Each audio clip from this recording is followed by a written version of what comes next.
Hello fashion studies के बच्चों, बहुत कम टाइम रह गया है। मैं जल्दी से ये वन शॉट वीडियो आप लोगों के लिए बनाया है चैप्टर 1 का, जिसमें सारे इंपॉर्टेंट टॉपिक्स मैंने कवर करे हैं। सारे के सारे MCQs, fill in the blanks, one marker question, one word question जो कि एग्जाम्स में आ चुके हैं और चांसेस हैं कि दोबारा आ जाएंगे। तो इसमें मैंने लॉन्ग क्वेश्चंस भी करवाए हैं, शॉर्ट भी करवाए हैं, तो आपका पूरा रिविजन हो जाएगा चैप्टर 1 का, हिस्ट्री ऑफ फैशन का, जो आपको बहुत डिफिकल्ट लगता है। आई नो कि अब आपके पास बहुत कम टाइम बचा है प्रिपरेशन करने के लिए। Please start watching videos. At least chapter 4 जो आपका प्लैकेट वाला, नेकलाइन वाला, अंडरलाइनिंग वाला, जिसकी वेटेज भी ज्यादा है, उसकी तो मैंने पार्ट्स में वीडियो बनाई है चैनल पे। जाओ देखो, एक एक टॉपिक ढंग से समझाया हुआ है। उसकी भी वन शॉट वीडियो मैं बनाऊंगी, बट एटलीस्ट तब तक वो देख के अपना एनसीईआरटी के फिल इन द ब्लैंक्स, जो आपकी बुक के फिल इन द ब्लैंक्स है, वो फिनिश कर लो। अब शुरू करने वाले हैं चैप्टर 1 वन शॉट वीडियो। जल्दी से पहला क्वेश्चन है मार्क क्वेश्चंस। ये बेसिकली इसमें मैंने आपके वन शॉट में, जैसे कि मैंने बोला, प्रीवियस ईयर के क्वेश्चंस भी डाले हुए हैं और ऐसे क्वेश्चंस हैं जो कि बुक में से बार बार रिपीटेटिवली आपके सैंपल पेपर्स में, क्वेश्चन पेपर में, एंड चांसेस हैं कि वो आएंगे। तो ये वीडियो आपके लिए बहुत बहुत इंपॉर्टेंट है, बहुत इंपॉर्टेंट है। तो प्लीज ये वीडियो पूरी की पूरी देखना, ठीक है। Define costume. Define costume. Costume क्या होता है? Costume refer to a style of dress particular to a nation. मतलब एक कॉस्ट्यूम क्या होता है?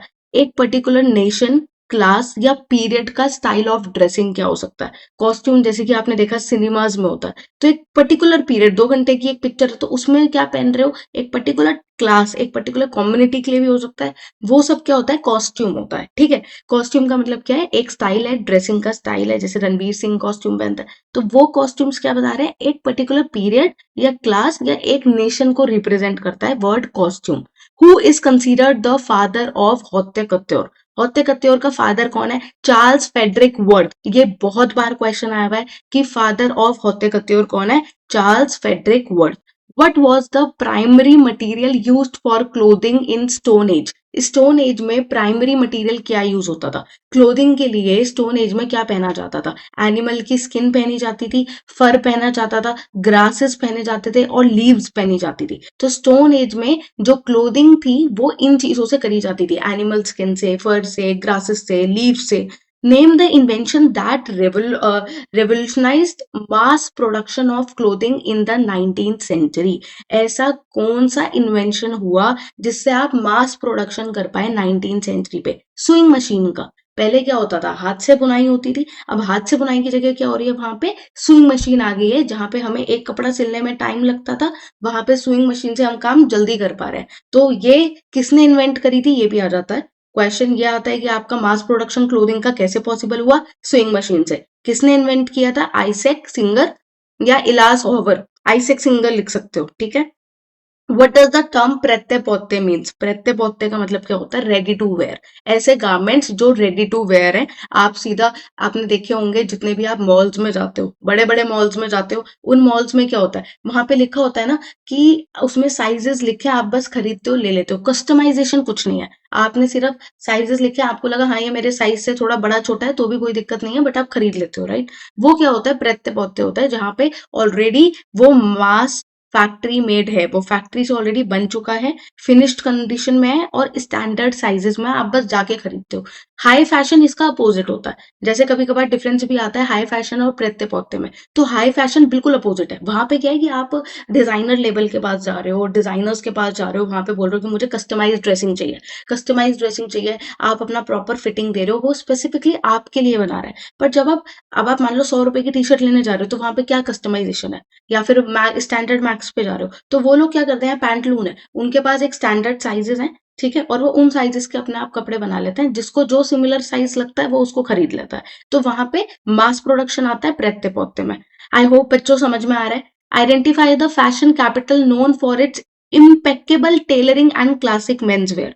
तो ऐसा कौन सा फैशन कैपिटल है जो कि टेलरिंग पे, मेंस वेयर पे काम करता है? लंदन। लंदन में एक जगह भी है सेविल रो। तो यहाँ पे टेलरिंग और क्लासिक मेंस वेयर पे बहुत काम होता है, ठीक है। Which wore significantly shortened hemlines and introduced functional clothing for women। तो ऐसी कौन सी वॉर हुई जिसकी वजह से, हेमलाइन पता है क्या होता है? किसी भी कपड़े की जो नीचे की सिलाई होती है, गारमेंट बनने के बाद जो ये नीचे की सिलाई होती है ना, फॉर एग्जाम्पल मैंने स्कर्ट पहनी, तो स्कर्ट के नीचे की तरफ जो सिलाई लग रही होगी वो क्या होगी, हेमलाइन होती है। वो किसी शर्ट के अंदर भी होती है, स्कर्ट में भी हो सकती है, किसी भी गारमेंट में हो सकती है। तो जो एजेस के ऊपर सिलाई, और ये क्यों लगाई जाती है, अगर हम सीधा एक रोल ऑफ फैब्रिक लोगे और सीधा स्कर्ट बना दोगे तो नीचे से उसमें से फ्रिंजेस निकलेंगे, तो नीचे से फोल्ड करके एक सिलाई लगाते हैं, उसे हेमलाइन बोलते हैं। तो वो ये बोल रहा है ऐसी कौन सी वर्ल्ड वॉर थी जहां पे हेमलाइन को थोड़ा कम फोल्ड किया गया, मतलब शॉर्टेंड किया गया, प्लस फंक्शनल क्लोथिंग को, मतलब वुमेन्स की जो फंक्शनल क्लोथिंग है उसको प्रमोट किया। तो ये थी world war one 1914 to 1918। And world war two कब थी, ड्यू टू राशनिंग। तो note, usually world war one is cited for the initial shift away from corset. तो सबसे पहले कॉर्सेट चलते थे, अभी जैसे दोबारा फैशन में है ना कॉर्सेट, ठीक है। हो सकता है, मुझे पता है बॉयज के पास भी ये सब्जेक्ट है, बट आप अगर थोड़ा सर्च करोगे तो आपको पता चल जाएगा कि कॉर्सेट, अगर मैं आपको बोलूं कॉर्सेट क्या होता है, वो ऐसा दिखता है corset. So these are basically corsets, जो ये वाले होते हैं ना। तो पहले ये क्लोथिंग थी, पहले बिल्कुल इनिशियल, पर वर्ल्ड वॉर वन आने के बाद क्या हुआ, कॉर्सेट से दूर चले गए। वर्ल्ड वॉर वन के बाद फंक्शनल क्लोथिंग हुई, जैसे कि आप more into like pants, T shirts, ठीक है, ये सब। डिफाइन सिलवेट्स, सिलवेट्स क्या होता है, the overall outline and contour of a costume और अ गारमेंट। पूरे गारमेंट की जो बाहर की आउटलाइन है उसे क्या बोलते हैं, सिलवेट बोलते हैं। पूरा गारमेंट है आपका, उसके बाहर की, आप फॉर एग्जाम्पल कि सिलवेट में तुम्हें दिखाती जा रही हूँ जिससे तुम बच्चों याद हो जाए, तुम्हें अगर मैं दिखाऊंगी नहीं ना तो याद भी नहीं होगा। तो एक बार दिखा देती हूँ जल्दी से। सिलवेट, किसी भी चीज का गारमेंट का सिलवेट देखोगे, तो अगर मैं यहाँ पे डालूं गारमेंट सिलवेट, तो देखो ये ऐसे आउटलाइन, जो किसी भी चीज की आउटलाइन है, अंदर का डिजाइन नहीं दिखता सिलवेट में। तो सिलवेट क्या है, आउटलाइन ऑफ अ कॉस्ट्यूम और अ garment. Do subscribe my channel, क्योंकि आज मैं आज मैं आऊंगी लाइव, और आप लोगों को कुछ भी डाउट है तो आप पूछ सकते हो। तो इसलिए सब्सक्राइब कर लो कि अगर कोई आपको डाउट्स वगैरह है, नोटिफिकेशन आपके पास आ जाएगी। आई थिंक मैं 9 बजे के आसपास लाइव आऊंगी। जो भी आपके डाउट्स हैं वो आप प्लीज रेडी रहना, ठीक है। What is the new look and who introduced it, क्या होता है न्यू लुक और किसने इंट्रोड्यूस किया था। तो a new look is introduced by Christian Dior. ये जो आपने डायोर का जो ब्रांड है, इन्होंने बेसिकली एक न्यू लुक प्रपोज किया था 1947 में। तो सोचो कितना पुराना ब्रांड है, right. Characterized by a cinched waist and full skirt. तो इन्होंने एक ट्रेंड निकाला जो कि क्या था, कि लंबी स्कर्ट चलेंगी, फुल स्कर्ट चलेंगी, और किंच्ड वेस्ट मतलब बहुत ही पतली कमर, मतलब जो वेस्ट एरिया है वो बहुत कम होगा, और मतलब थिन होगा बैक का एरिया आपका, और जो स्कर्ट होगी वो लंबी होगी। तो किसने निकाला था ये स्टाइल निकाला था क्रिश्चियन डायोर ने 1947 में। Name one Indian textile that was historically export to Rome and Europe. मैं बताती हूँ इंडियन टेक्सटाइल जो कि पहले यूरोप में एक्सपोर्ट होता था, वो था कैलिको और चिंट्स। ये प्रिंट था, जो कि प्रिंट किस पे होता है, मसलिन पे होता है। अगर आप लोगों को नहीं पता कि चिंट्स कैसे प्रिंट दिखते हैं, तो I am just telling you, chintz इस तरीके का प्रिंट दिखता है ये। तो ये इंडिया में पहले बहुत बनता था और यूरोप में एक्सपोर्ट होता था। बहुत क्या, ये अब भी इंडिया में बहुत बनता है। चिंट्स, इसको बोलते हैं चिंट्स एंड कैलिको। कैलिको भी ये वेरी सिमिलर टू चिंट्स होता है कैलिको। देखो calico print, if I search, ये देखो, ये जो ब्लॉक प्रिंटेड स्टाइल होता है ना, इसको कैलिको बोलते हैं। इस टाइप के प्रिंट्स, चिंट्स के प्रिंट बाहर पहले एक्सपोर्ट होते थे। और ये कौन से फैब्रिक पे प्रिंट होते थे, मतलब चिंट्स का मतलब है फ्लोरल डिजाइन, जो बड़े बड़े बूटे हैं, पर ये कौन से फैब्रिक पे होते थे, मसलिन में, और ये बाहर एक्सपोर्ट किया जाता था, ठीक है। अब आते हैं 2 मार्कर क्वेश्चन में। अब आप बोलोगे इतने ही क्वेश्चन है बेटा, बहुत लंबी पीडीएफ है, बहुत क्वेश्चन है, प्लीज बैठ जाओ। मैंने कोशिश करा है कि जितने क्वेश्चन बन सकते हैं इस चैप्टर में से उतने आपको दे दूं, सो दैट जिनके पास टाइम नहीं है वो एक वीडियो देख के अपना पूरा रिविजन कर लें at least. Differentiate between fashion and style, fashion और स्टाइल में क्या डिफरेंस होता है। Fashion is prevailing style at a given time. Basically fashion क्या है कि हर टाइम में जो आप प्रिवेल कर रहे हो, accepted by a large group, और बहुत लार्ज कम्युनिटी उसे एक्सेप्ट कर रही है। Style is distinctive mode of expression that may or may not be currently fashionable. Basically यहाँ पे कहने का मतलब है fashion is something which is accepted by large group and it is something which is prevailed by a large community also. बहुत लोग उसको follow कर रहे हैं. Fashion is a prevailing style. जो style चल रहा है उसको आप fashion में ला रहे हो. Basically आप एक particular time पे you are accepting that style. मान लो कि मैंने ये पोल्का डॉट वाला शर्ट पहना है, तो ये एक स्टाइल है। एक ये स्टाइल है पोल्का डॉट वाला, बट इसको लार्ज कम्युनिटी पहनने लग जाए तो वो क्या बोलेंगे, फैशन में आ गया। यही कहने का मतलब है कि फैशन इज अ स्टाइल, एक स्टाइल है एट अ गिवन टाइम, एक टाइम पे बहुत ज्यादा जैसे चलता है, and accepted by a large group, और लार्ज ग्रुप उसको फॉलो करता है। ठीक है। स्टाइल क्या होता है, स्टाइल फैशन में स्टाइल क्या है, इट्स एन सेल्फ एक्सप्रेशन। हर बंदे का अपना एक स्टाइल होता है। आप लोगों ने देखा होगा हर टीचर अलग तरीके से पढ़ाता है, राइट। हर हर एक इंडिविजुअल जो भी मेरी वीडियो देख रहा है उसका एक अपना एक स्टाइल है, राइट।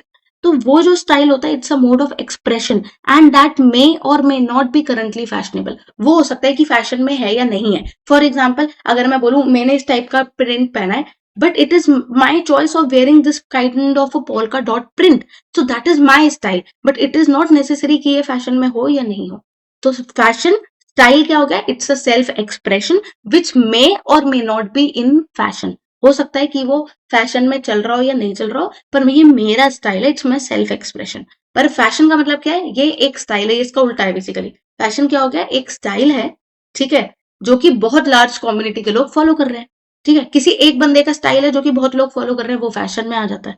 ठीक है, पर जरूरी नहीं है कि बहुत लोग फॉलो करें। अगर फॉलो नहीं कर रहे हैं तो इसका मतलब वो अभी फैशन में नहीं है, बट वो उसका स्टाइल है। सिंपली आई होप आप लोगों को समझ में आ गया होगा फैशन और स्टाइल में क्या डिफरेंस होता है। ठीक है। Why was the industrial revolution a turning point for fashion? Industrial revolution fashion industry के लिए क्यों टर्निंग पॉइंट है? It shifted the production. Industries जब बनने लगी, इतने लोग, पॉपुलेशन बढ़ने लगी, तो क्या चेंज हो गया? It shifted the production from handmade to machine made. तो यहाँ पे क्या हो गया, हैंडमेड से मशीन मेड में पूरा शिफ्ट आ गया। हैंडमेड का मतलब होता है जहां पे आप कस्टमाइजेशन कर रहे हो, कस्टमाइजेशन कर रहे हो, बहुत आपको बारीकी वाला काम करना है। बट मशीन मेड में क्या है, मास प्रोडक्शन है, एक दो मतलब करोड़ों पीस अब एक दिन में निकल जाते हैं, क्योंकि इतनी मशीन्स होती हैं, इतने लोग। आपका जो हार्ड वर्क है वो आपका क्या होगा, जो मैनुअल वर्क है वो आपका मशीन में कन्वर्ट होगा। मेकिंग क्लोथ्स चीपर, जिसकी वजह से कपड़े क्या हो रहे हैं, सस्ते मिल रहे हैं। आपको क्या लग रहा है 100 रुपए की शर्ट आपको इसलिए तो मिल रही है क्योंकि वो हाथ से नहीं सिली जा रही है, मशीन से सिली जा रही है, नहीं तो वो आपको कभी भी ना मिले। ठीक है। असेसिबल टू मिडिल क्लास, ज्यादातर मिडिल क्लास। आपने देखा होगा अंबानी वाले जो लोग होते हैं, या फिर मैं बोलूं जो बड़े बड़े इंडस्ट्रियलिस्ट होते हैं, बड़े बड़े जो हाई क्लास लोग होते हैं, दे गो टू डिजाइनर लेवल। वहां पे उनको क्या चाहिए, कस्टमाइजेशन चाहिए, रॉ फील चाहिए, so these they follow, right. Explain the significance of corset in Victorian fashion. तो कॉर्सेट जो है विक्टोरियन फैशन जो कि मैंने आपको दिखाया उसमें बहुत फेमस था। ठीक है। कॉर्सेट, उस टाइप की टाइट क्लोथिंग पहनना बहुत ज्यादा फैशन में थी। तो क्यों थी, उसका सिग्निफिकेंस क्या था? It was an essential under garment use to shape the female body. तो कॉर्सेट इसलिए पहनाए जाते थे उस टाइम पे जिससे कि वहां पे क्या हो, use to shape the female body into an hour glass silhouette. उस समय आर ग्लास का जो सिल्वेट चलता है वो बहुत ज्यादा फैशन में था। तो उस वो क्या चाहता था, देखो, जब भी आजकल क्या है कि कोई इतना पतले बॉडी टाइप का फैशन चलने लगा है, राइट, कि लोग मॉडल्स को देख के चाहते हैं कि मॉडल्स इतने पतले तो हम भी इतना पतला हुए, राइट। उसलिए एक उस टाइम पे क्या था कि आर ग्लास बॉडी बहुत फेमस थी। आर ग्लास आप लोगों को पता है क्या होता है? नहीं पता है तो मैं बता देती हूँ। Are glass body,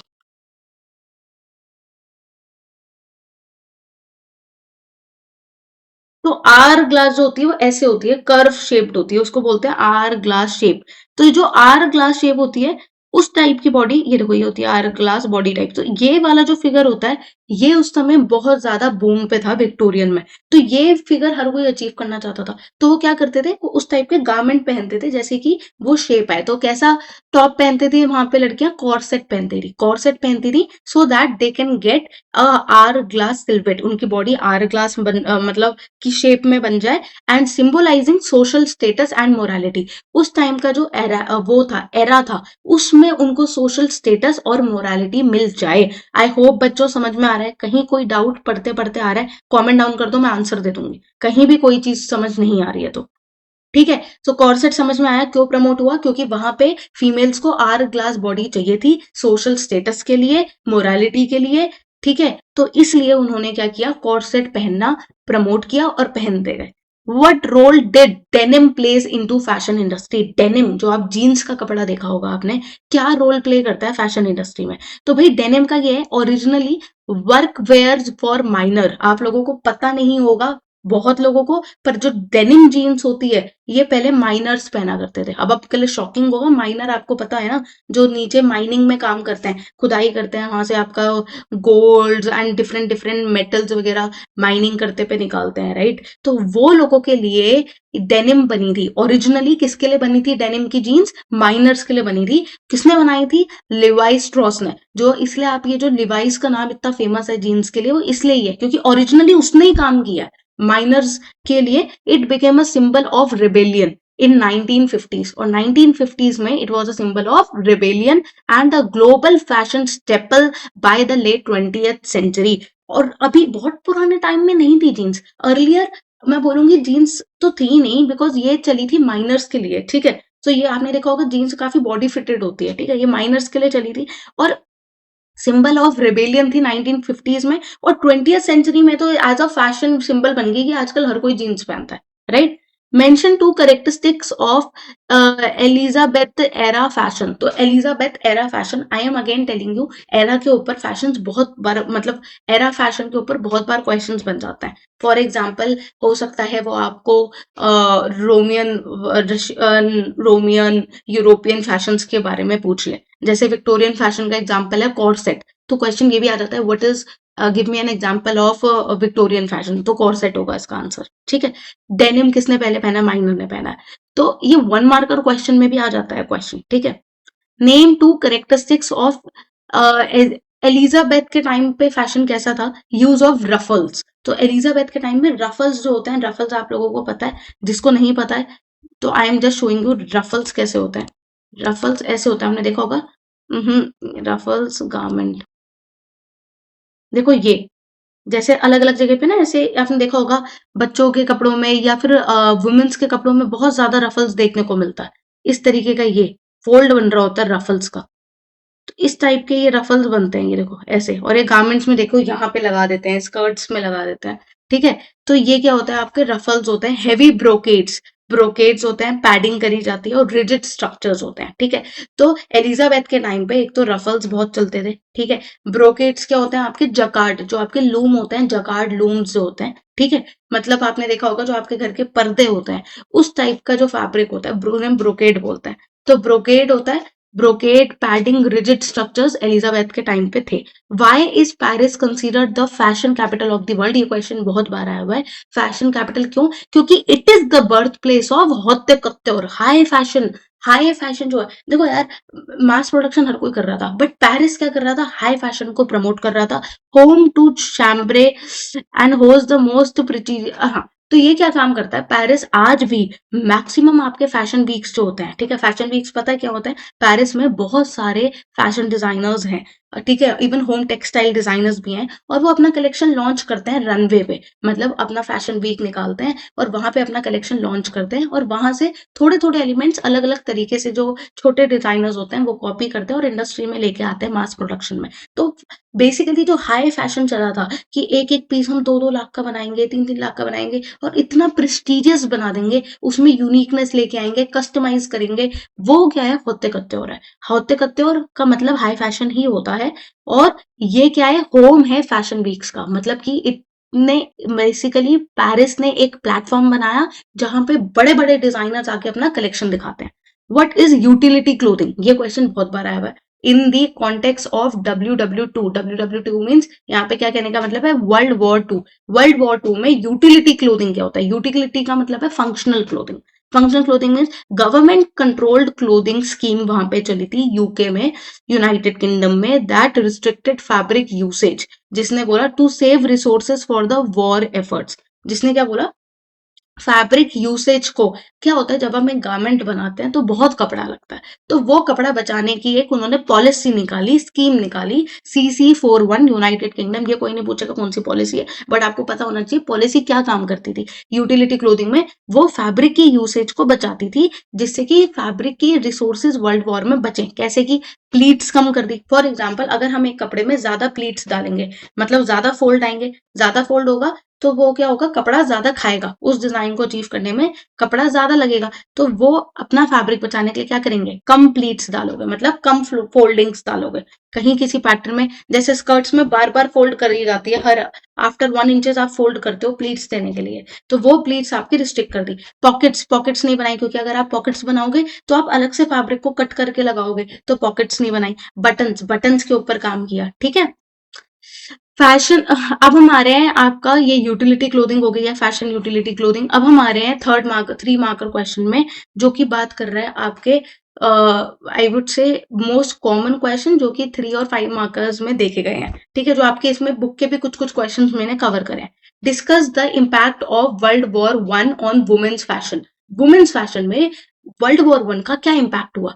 women entered into the work force, right. अब एक बात बताओ, स्कर्ट पहन के तो नहीं आएंगी मिलिट्री में, राइट। तो क्या फैशन में चेंज आया वर्ल्ड वॉर 1 के टाइम में, तो women entered into the work force, वो वहां पे क्या आई, वर्क फोर्स में आई, ठीक है। नेसेसिटाइज प्रैक्टिकल क्लोथिंग, वहां पे एक नेसेसिटी बन चुकी थी प्रैक्टिकल क्लोथिंग होना, मतलब comfortable clothing plus practical clothing, जिससे वो काम कर पाए। क्योंकि पहले क्या था, women's were not doing the work out, ठीक है, तो वहां पे वो बाहर काम नहीं करती थी, घर में काम कर रहे थे। तो जब बाहर काम करने चलेगी, वर्क फोर्स में चलेगी, क्योंकि ज्यादातर men's were going at the borders, तो फिर वहां पे उनको बाहर काम करना पड़ा टू सपोर्ट द नेशन। उस टाइम पे प्रैक्टिकल क्लोथिंग बहुत सपोर्ट हुई। स्कर्ट्स बिकेम शॉर्टर, स्कर्ट्स लंबी लंबी नहीं, छोटी हो गई। Corset were abundant for brassieres, तो वहां पे क्या था, कॉर्सेट की जगह पे उनको ने क्या पहना, ब्रेजर्स पहने। प्लस स्कर्ट्स क्या हो गई थी, छोटी हो गई थी। Adoption of military inspired details, तो वहां पे ट्रेंच कोट वगैरह बहुत चलने लग गए थे।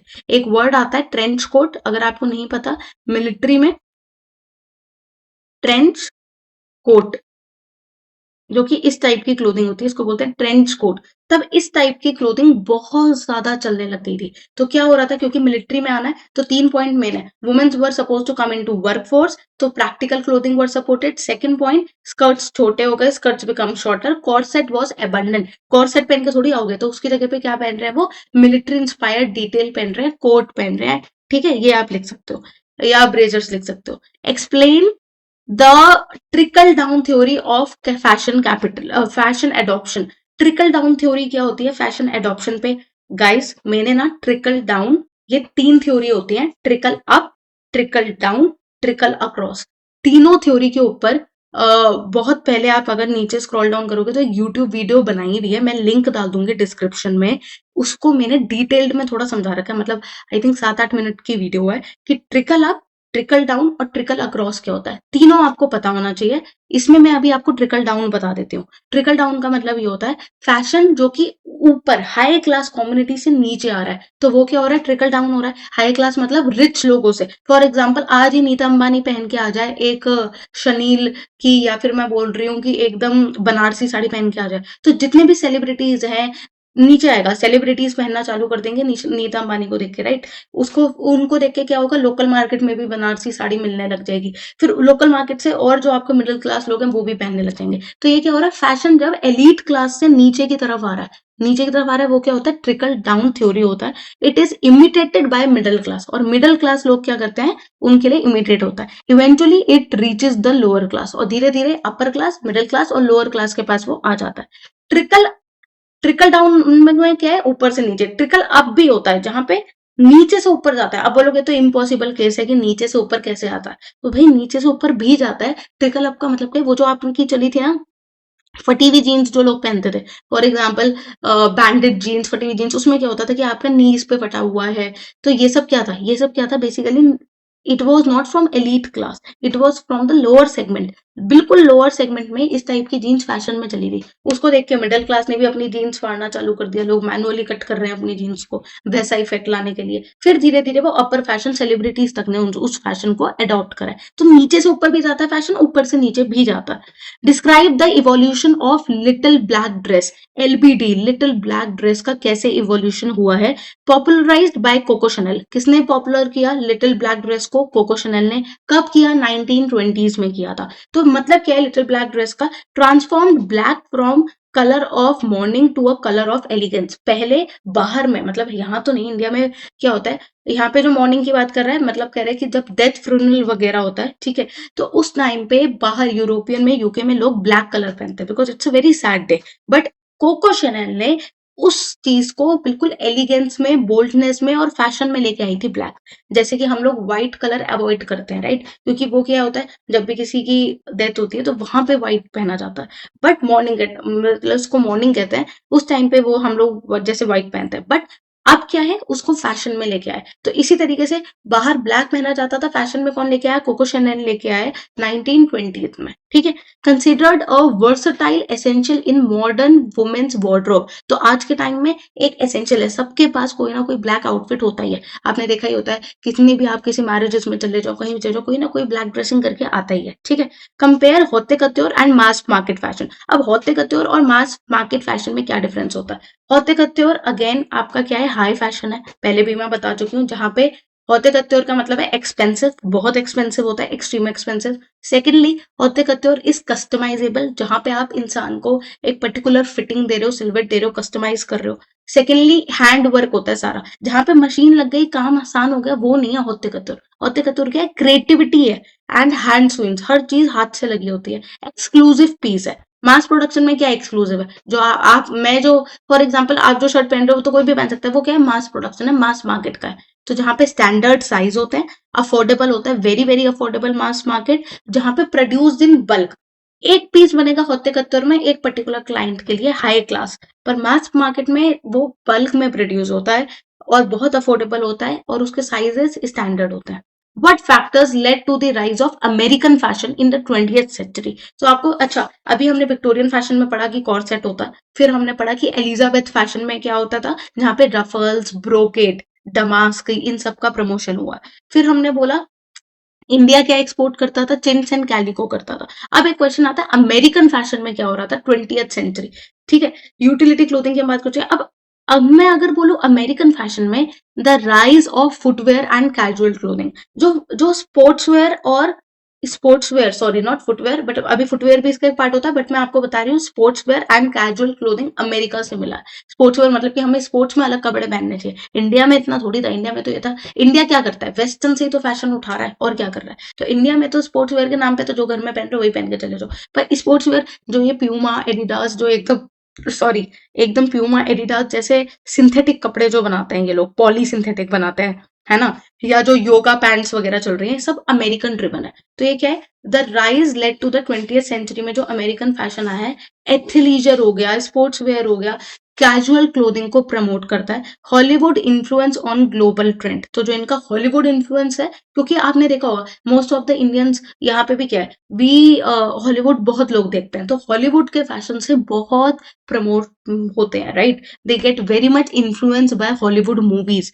और वो एक ग्लोबल ट्रेंड बन जाता है। Separation from Paris during world war 2 force US designers, जब वो पेरिस से अलग अपना करना चाहते थे वर्ल्ड वॉर 2 में, तो ये फोर्स किया यूएस डिजाइनर ने, like Mark Cadrill and Claire to innovate. तो ये जो दो डिजाइनर्स हैं, अब ये क्वेश्चन ऐसे भी आ जाता है बेटा कि दो ऐसे कौन से डिजाइनर हैं जिसने अमेरिकन फैशन को एक्चुअली में रिवोलाइज किया था, बेसिकली, ठीक है, जहां पे मैं बोलूंगी इनोवेट किया था अमेरिकन फैशन को। तो ये कौन से दो आप डिजाइनर्स का नाम लिखोगे, क्लैरे एंड मार्क कैड्रिल। तो इन्होंने क्या किया है वर्ल्ड वॉर 2 में, बेसिकली स्पोर्ट्स वेयर और कैजुअल क्लोथिंग को बहुत प्रमोट किया है। हॉलीवुड से भी लोग इन्फ्लुएंस होते थे, बट इन्होंने इसकी डिजाइनिंग पे काम किया है, ठीक है। लॉन्ग क्वेश्चन पे आते हैं, ठीक है। लॉन्ग क्वेश्चन में क्या है, trace the evolution of fashion from Victorian era to 1920 flapper era. ये क्या बोल रहा है कि आप विक्टोरियन एरा से बताओ कि कैसे कैसे आपका इवोल्यूशन हुआ है फैशन का। तो विक्टोरियन एरा क्या था, रिस्ट्रिक्टिव था, बसल्स थे, कॉर्सेट थे, मोडेस्टी थे, हेवी फैब्रिक थे। विक्टोरियन फैशन में जो सबसे ज्यादा कॉर्सेट चला है, कि कॉर्सेट होता है, रिस्ट्रिक्टिव होता है, बसल्स होता है, मोडेस्टी होता है। एडवर्डियन कौन था, एडवर्डियन कौन था, Edwardian is S bent corset. पहले क्या हुआ, 19th सेंचुरी में कॉर्सेट चलता रहा था, कॉर्सेट में फिर एक आया एस बेंट कॉर्सेट। अगर आप लोगों को नहीं पता है, याद करने के लिए बता रही हूँ, कॉर्सेट में ऑलरेडी दिखा चुकी हूँ। S bent, S bent corset की बात करूं, वो ऐसा चलता है, देखो एस बेंट कैसा चल रहा है शेप, यहाँ पे एक मैं आपको एक फोटोग्राफ दिखाती हूँ, ये ये होती है कॉर्सेट की शेप जो कि आर ग्लास लेके आती है। तो एस बेन कॉर्सेट थोड़ा सा उसमें क्या हुआ, रिवोल्यूशन आया कि कॉर्सेट से पहले फिर वो एस बेन कॉर्सेट या फिर गिबलिन गर्ल लुक, तो ये बहुत ज्यादा फेमस हुआ था। Gib Gibson girl look, Gibson girl look, ये ये जो होता है ये बहुत ज्यादा फेमस हुआ था। ठीक है, तो ये गिब्सन गर्ल लुक और एस बैंड कॉर्सेट आपका एडवर्डियन 20th सेंचुरी में फेमस हुआ। फिर वर्ल्ड वॉर वन में इन्फ्लुएंस क्या हुआ, प्रैक्टिकलिटी टेक्स ओवर। तो वहां पे क्या था, आपको फंक्शनल क्लोथिंग बनानी थी क्योंकि वर्ल्ड वॉर आ गई तो प्रैक्टिकल। उससे पहले विक्टोरियन चल रहा था, फिर 20th सेंचुरी आई, फिर वर्ल्ड वॉर वन हुई, फिर 1920 में क्या हुआ, आपका फ्लैपर चलने लगे थे जो कि आपका बॉयश सिल्विट है। बॉयश सिल्विट में फ्लैपर चलने लगे। Dropped waist, short hemline, bob cut and rejection of corset. बिल्कुल आपका कॉर्सेट मार्केट से हट गया, रिजेक्ट ही हो गया। ठीक है, तो आपको क्या बोल रहा है, जब आपका कैसे कॉर्सेट से लेके फ्लैपर तक की जर्नी है वो मैं बता रही हूँ। कैसे लिखोगे, विक्टोरियन फैशन में कॉर्सेट आया, कॉर्सेट फिर हट गया। 20th century, early 20th century में आपका एडवर्डियन ने एस बेंट कॉर्सेट या फिर आपका गिब्सन गर्ल लुक लेके आया। फिर वर्ल्ड वॉर हो गई तो फिर प्रैक्टिकलिटी आ गई, प्रैक्टिकलिटी के बाद फ्लैपर आ गया। अब मैं आपको बताती हूँ फ्लैपर का लुक क्या होता है, क्योंकि आप लोगों को याद तब होगा जब आप अगर रट्टा मारोगे तो कुछ याद नहीं होगा। तो मैं फ्लैपर लुक भी दिखा देती हूँ कैसा होता है। इस टाइप का लुक आया, ठीक है, फ्लैपर लुक। ये है फ्लैपर लुक, देखो। अब क्या था, ये लुक क्या आया जहां पे कॉर्सेट बिल्कुल खत्म हो चुके हैं। कॉर्सेट खत्म हो गया है, बॉयश है। बॉय जो आपका कहते हैं ना, बॉयश हेयर कट है, बॉयश हेयर कट देखने को मिल रहा है। तो क्या क्या देखने को मिल रहा है, बॉब कट, ठीक है, rejection of corset, corset reject हो चुके हैं। ड्रॉप्ड वेस्ट, वेस्ट की जो यहाँ पे ऐसी आर ग्लास बॉडी थी, तो जो वेस्ट थी बिल्कुल आप सीधी सीधे गारमेंट्स, ए लाइन गारमेंट पहन रहे हो, तो ड्रॉप्ड वेस्ट। आई होप बच्चों याद हो गया। अगर याद हो गया मुझे अभी लाइक करो वीडियो, कमेंट में लिखो कि मैम मुझे याद हो चुका है। ये क्वेश्चन बहुत इंपॉर्टेंट है। इवोल्यूशन विक्टोरियन एरा में कैसे आया, कॉर्सेट को कैसे इंडस्ट्री से हमने हटाया, उसके लिए कि वो फ्लैपर आने लग गए जहां पे आपका पूरा बॉयज लुक आने लग गया था। तो गर्ल्स क्या कर रही थी, ड्रॉप वेस्ट, शॉर्ट हेमलाइंस, छोटे हेमलाइंस और बॉब कट अपना रख रही थी। ठीक है, यहीं से आपका बॉब कट फेमस हुआ था। Fashion is a reflection of social and political time. Justify this statement with three historical examples. Fashion जो है एक रिफ्लेक्शन है सोशल एरा का, पॉलिटिकल एरा का। तो तीन ऐसे हिस्टोरिकल एग्जांपल्स बताओ जहां पे ये सोशली एंड पॉलिटिकली बहुत इंपॉर्टेंट फैक्टर प्ले करता है। तो फ्रेंच रिवॉल्यूशन हुआ, shift from elaborate aristocracy styles from simple sans culottes trousers. तो बेसिकली क्या हुआ, तीन इसमें आपको एरा बताना है। पहला बताना है फ्रेंच रेवोल्यूशन, दूसरा बताना है 1960s 70s में हिप्पी कल्चर आया था, हिप्पी मूवमेंट आया था, और फिर बताना है आपको वुमेन सफरेज के बारे में। ठीक है, तो अगर मैं आपको बोलूं फ्रेंच रिवॉल्यूशन में, तो आपके लिए सिंपली क्या है, आप लिखोगे शिफ्ट फ्रॉम इलैबोरेट। देखो मैंने अभी ना थोड़ा कीवर्ड में लिखा है, आप ऐसे लिखोगे, there was a shift from elaborate aristocracy styles into simple sans culottes. अब मैं आपको इसके बारे में बताती हूँ कि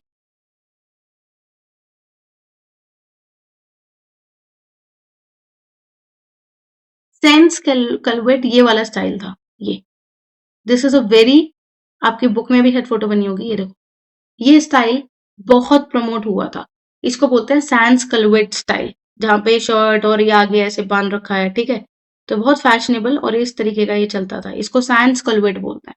ठीक है, तो ये क्या कह रहा है कि वहां पे शिफ्ट मिला था फ्रेंच रेवोल्यूशन में, जहां पे एरिस्टोक्रेसी स्टाइल स्टाइल से साइंस कॉलवेट में चेंज हुआ है। 1960s टू 70s में हिप्पी मूवमेंट आया था, बेल बॉटम चले थे, टाई एंड डाई बिल्कुल colourful and tie and dye कपड़े चले थे। एंटी वॉर सेंटिमेंट्स वहां पे बने थे। ठीक है, एंटी वॉर सेंटिमेंट्स के लिए क्या था, हिप्पी मूवमेंट की अगर मैं आपको बोलूं, आप अगर सर्च करोगे तो पता चल जाएगा, हिप्पी मूवमेंट क्लोथिंग, ये देखो इस टाइप का क्लोथिंग। तो ये आपका बिल्कुल ही हिस्टोरिकल बता रही हूँ। ये क्या है, रिबेलियन, जहां पे ये सारे कपड़े देखो टाई एंड डाई कर रखा है। Blue red tie and dye आपको पता है ना, कपड़े को फोल्ड करते हैं, धागे से बांधते हैं और डाई करते हैं और खोलते हैं तो हमें इफेक्ट दिखता है। बहुत बार आपने यूट्यूब या फिर इंस्टाग्राम पे देखा भी होगा, कपड़े को फोल्ड करते हैं धागे से, उसको गर्म पानी में डालते हैं डाई के साथ और निकालते हैं, धागे को खोलते हैं तो पूरा एक टाई एंड डाई इफेक्ट दिखता है। तो ये क्या है, आपका हिप्पी मूवमेंट है। तो फ्रेंच रेवोल्यूशन में हमें क्या देखने को मिला, कि people were moving from aristocracy style to sans culottes. फिर हिप्पी मूवमेंट 1960-70 में क्या देखने को मिला कि colourful clothing, rebellion clothing, tie and dye का प्रमोशन यहीं से आया है। जो भी आज आप कपड़ा मार्केट में देख रहे हो ना, पीछे उसकी हिस्ट्री रही है कि वो कैसे किस एरा में आया, इसलिए आपको मार्केट में आज देख पा रहे हो। बेल बॉटम की पैंट दिखी थी, टाई एंड डाई दिखा, एंटी वॉर सेंटिमेंट्स, ये जो इतने कलरफुल दिखे थे, एंटी वॉर का सिंबल था ये। वुमेन सफरेज क्या थी? Adoption of bloomers and rational dress to support the fight for voting rights. तो वोटिंग राइट्स में पहले वुमेन्स का तो स्टेक ही नहीं था, सिर्फ मेंस ही करते थे, बट वहां पे क्या हुआ, उन्होंने ब्लूमर्स पहने, रैशनल ड्रेसेस पहनी, जिससे कि वो अपना वोटिंग राइट्स जो है उसको पा सके। ठीक है। Detailed note of fashion centres must for capitals. तो देखो आपको डिटेल में पता होना चाहिए, Paris, Milan, London and New York, ये भी आ जाता है। Write a note on fashion centres, what are the fashion centres in the world. तो 4 बहुत फेमस है। पेरिस, पेरिस जिसने सारे डिजाइनर्स को एक प्लेटफॉर्म दिया। क्या प्लेटफॉर्म दिया? कल्चर का, ट्रेडिशन का, रनवे का। रनवे का मिलान से ही चला है, वहां पे पेरिस एंड मिलान से। वहां पे क्या है कि कल्चर चला कि आप अपना डिजाइनर शोकेस कर सकते हो, अपने पीसेस शोकेस कर सकते हो, अपने ट्रेडिशन, अपने कल्चर को प्रमोट कर सकते हो। आज भी वहां पे इतना फेमस है कि आए दिन कोई ना कोई फैशन वीक होता रहता है। ठीक है। राहुल मिश्रा, अमित अग्रवाल, बड़े बड़े डिजाइनर्स अपना वहां पे अपना कलेक्शन शोकेस करते हैं। तो ट्रेडिशन कल्चर, और जैसे कि डियोर और शनेल जैसे बड़े ब्रांड्स जो बड़े 1947 में इन्होंने जो चेंजेस लेके आए, जैसे शनेल ने ब्लैक के ऊपर काम किया, डियोर ने काम किया, इन सब की वजह से ये बहुत ज्यादा फेमस हुआ। मिलान, मिलान क्या करता है? टेक्सटाइल्स के लिए बहुत फेमस है, लग्जरी लेदर के लिए बहुत फेमस है, ready to wear, Versace and Armani का रेडी टू वेयर भी है, जहाँ पे वो कस्टमाइज साइजेस बनाते हैं। ये कहाँ से प्रमोट हुआ है? मिलान में हुआ है। लग्जरी लेदर, निटवेयर, टेक्सटाइल, ये आपको एक बार अपनी बुक से भी थोड़ा सा रीड करना चाहिए। फॉर एग्जाम्पल, अगर उन्होंने खाली पेरिस के बारे में बोला तो 3 पॉइंट तो आप लिख दोगे कि it suppose for designers to showcase their work in the fashion weeks. फिर आप सेकंड पॉइंट लिख दोगे कि it has a very amazing, points में लिखना तो you will get more marks. For example, आप ये लिखोगे कि पेरिस में कैसे कैसे इन्होंने अपना ट्रेडिशन कल्चर्स ने काम किया, बड़े ब्रांड्स, फिर ब्रांड्स के नाम ले लेना, like Dior and Chanel have made these changes, तो पॉइंट्स बढ़ जाते हैं। इसी तरीके से मिलान में भी आप ये लिखोगे कि टेक्सटाइल्स, निटवेयर, लग्जरी लेदर में बहुत काम किया। बड़े ब्रांड्स लाइक अरमानी एंड वर्साचे ने भी अपना रेडी टू वेयर निकाला। तो अरमानी एंड यहाँ पे भी सब्यसाची ने भी अपना रेडी टू वेयर निकाला था H&M के साथ। एक कलेक्शन लॉन्च हुआ था वेबसाइट पे, H&M विद सब्यसाची, जहाँ पे उसने तो सब्यसाची जैसे बड़े ब्रांड ने कोलैबोरेट किया मास प्रोडक्शन के लिए, नहीं तो वो काफी कस्टमाइजेशन और काफी कॉस्टली गारमेंट्स पे काम करता है। लंदन की बात करती हूँ, स्ट्रीट स्टाइल हो गया, पंक हो गया, या यूथ कल्चर हो गया, सैविल रॉ टेलरिंग हो गया, तो ये सब क्या है? लंदन क्या है? स्ट्रीट स्टाइल को प्रमोट करता है, पंक को प्रमोट करता है, एंड यूथ कल्चर। अगर आप जैसे हिप्पी मूवमेंट मैंने आपको दिखाया, अगर मैं आपको यहाँ पे दिखाती पंक क्लोथिंग क्या होती है, इस टाइप की, क्योंकि उस पंक का बेसिकली क्या है, म्यूजिक एरा से बहुत ज्यादा लेना देना होता है। 70s में पंक फैशन बहुत चला था लंदन में, तो जो इस टाइप का फैशन होता है, ठीक है, इस टाइप का जो फैशन है, died hairs and your these clothing, ये आपका लंदन में चला था। ठीक है। आपको अगेन डिजाइनर्स लंदन के भी पता होने चाहिए। लंदन के डिजाइनर्स कौन से होते हैं आपके? वेने वेस्टवुड एंड योर एलेक्जेंडर मैक्विन। ठीक है। न्यूयॉर्क में, New York again is a fashion hub, business of fashion, जहां पे आपको देखने को मिलता है कैल्विन क्लाइन जैसे ब्रांड, राल्फ लॉरेन जैसे ब्रांड्स जो हैं, बड़े ब्रांड्स न्यूयॉर्क की वजह से बहुत फेमस, न्यूयॉर्क में बहुत फेमस है। स्पोर्ट्स वेयर के न्यूयॉर्क में क्या है, all over the world famous है, बट ये कहाँ के ब्रांड है? न्यूयॉर्क के है। कि स्पोर्ट्स वेयर को, एक तो न्यूयॉर्क की बात करी तो अगेन अमेरिकनली आप अगर बात करोगे तो स्पोर्ट्स वेयर, कैजुअल वेयर, इन सब पे बहुत काम किया है, राइट। बिजनेस ऑफ फैशन भी पूरा का पूरा New York is a hub for the business part. ठीक है। हाई फैशन के लिए हब पूछेगा तो देन मिलान एंड पेरिस। अगर बिजनेस के लिए बात करोगे तो न्यूयॉर्क इज द हब। ठीक है। तो ये 4 प्लेस होते हैं, पेरिस, मिलान, लंदन एंड आपका New York. Charles Frederick Worth's contribution to couture, high fashion में चार्ल्स फेडरिक का क्या काम रहा है, जिसको फादर ऑफ हाई फैशन बोलते हैं। इसके ऊपर एक लॉन्ग मार्कर क्वेश्चन आया हुआ है। ये क्या बोल रहा है कि फादर ऑफ फैशन कैसे है Charles Frederick? Charles Frederick Worth known as the father of haute couture, he revolutionized the fashion industry in 19th century in the following ways। अलग अलग तरीके से उसने 19th सेंचुरी में फैशन इंडस्ट्री को बदला। कैसे? द फर्स्ट कंट्रीब्यूशन जो उसका है, before him dress maker followed the client instructions. ठीक है। Worth was the first to dictate design to his clients, elevating fashion design to art form. ये क्या कह रहे हैं? इससे पहले अगर हाई फैशन को चार्ल्स फेडरिक ने कैसे प्रमोट करा, हाई फैशन का मतलब होता है ये जो एक पीस इतना महंगा इतना कस्टमाइज बन रहा है, ये चार्ल्स फेडरिक वर्थ, इसका पूरा नाम क्या है, चार्ल्स फेडरिक वर्थ, इनकी वजह से कैसे इंडस्ट्री में आया हाई फैशन, इनकी वजह से इसलिए आया क्योंकि ड्रेस मेकर्स जो थे they followed the client instructions. तो बेसिकली क्या होता था, क्लाइंट आता था, टेलर को बोलता था ऐसा ऐसा बनाओ और वो ऐसा बनाते थे। पर वर्थ ने क्या किया, वर्थ ने अपोजिट किया, अपने खुद के डिजाइन को क्लाइंट के पास लेके गया, elevating fashion design to art form, जहां पे उन्होंने एक फैशन डिजाइन को एज अ आर्ट फॉर्म दिखाया कि इसके पीछे की इतनी हिस्ट्री है, मैंने इसको प्रमोट किया। अब ऐसा नहीं है कि क्लाइंट आके उनके पास बताएगा ऐसे बनाना है, वो अपने खुद के डिजाइन लेके गए थे, जिन्होंने फैशन इंडस्ट्री ये बताया कि आप इसको लोगे तो आप पे ये लुक अच्छा लगेगा, तो अपोजिट कर दिया उन्होंने, right. Live model, he was the first to use live models whom he called sources to display the his creation to client instead of using dolls or sketches। अपनी क्रिएशंस दिखाने के लिए, आज भी आप जाओगे किसी भी एग्जीबिशन में जाओगे तो जो भी गारमेंट वाले होते हैं वो क्या करते हैं, छोटे छोटे मैनिक्विन्स बनाते हैं, डॉल्स के स्केचेस करते हैं, हैंड पेंट करके अपना गारमेंट दिखाते हैं स्केच करके कि मैं ये बना रहा हूँ। बट उन्होंने अपना लाइव मॉडल कैसे शो किया था, डिस्प्ले किया था, वो भी एक बार हम देख लेते हैं जिससे आपको याद हो जाए।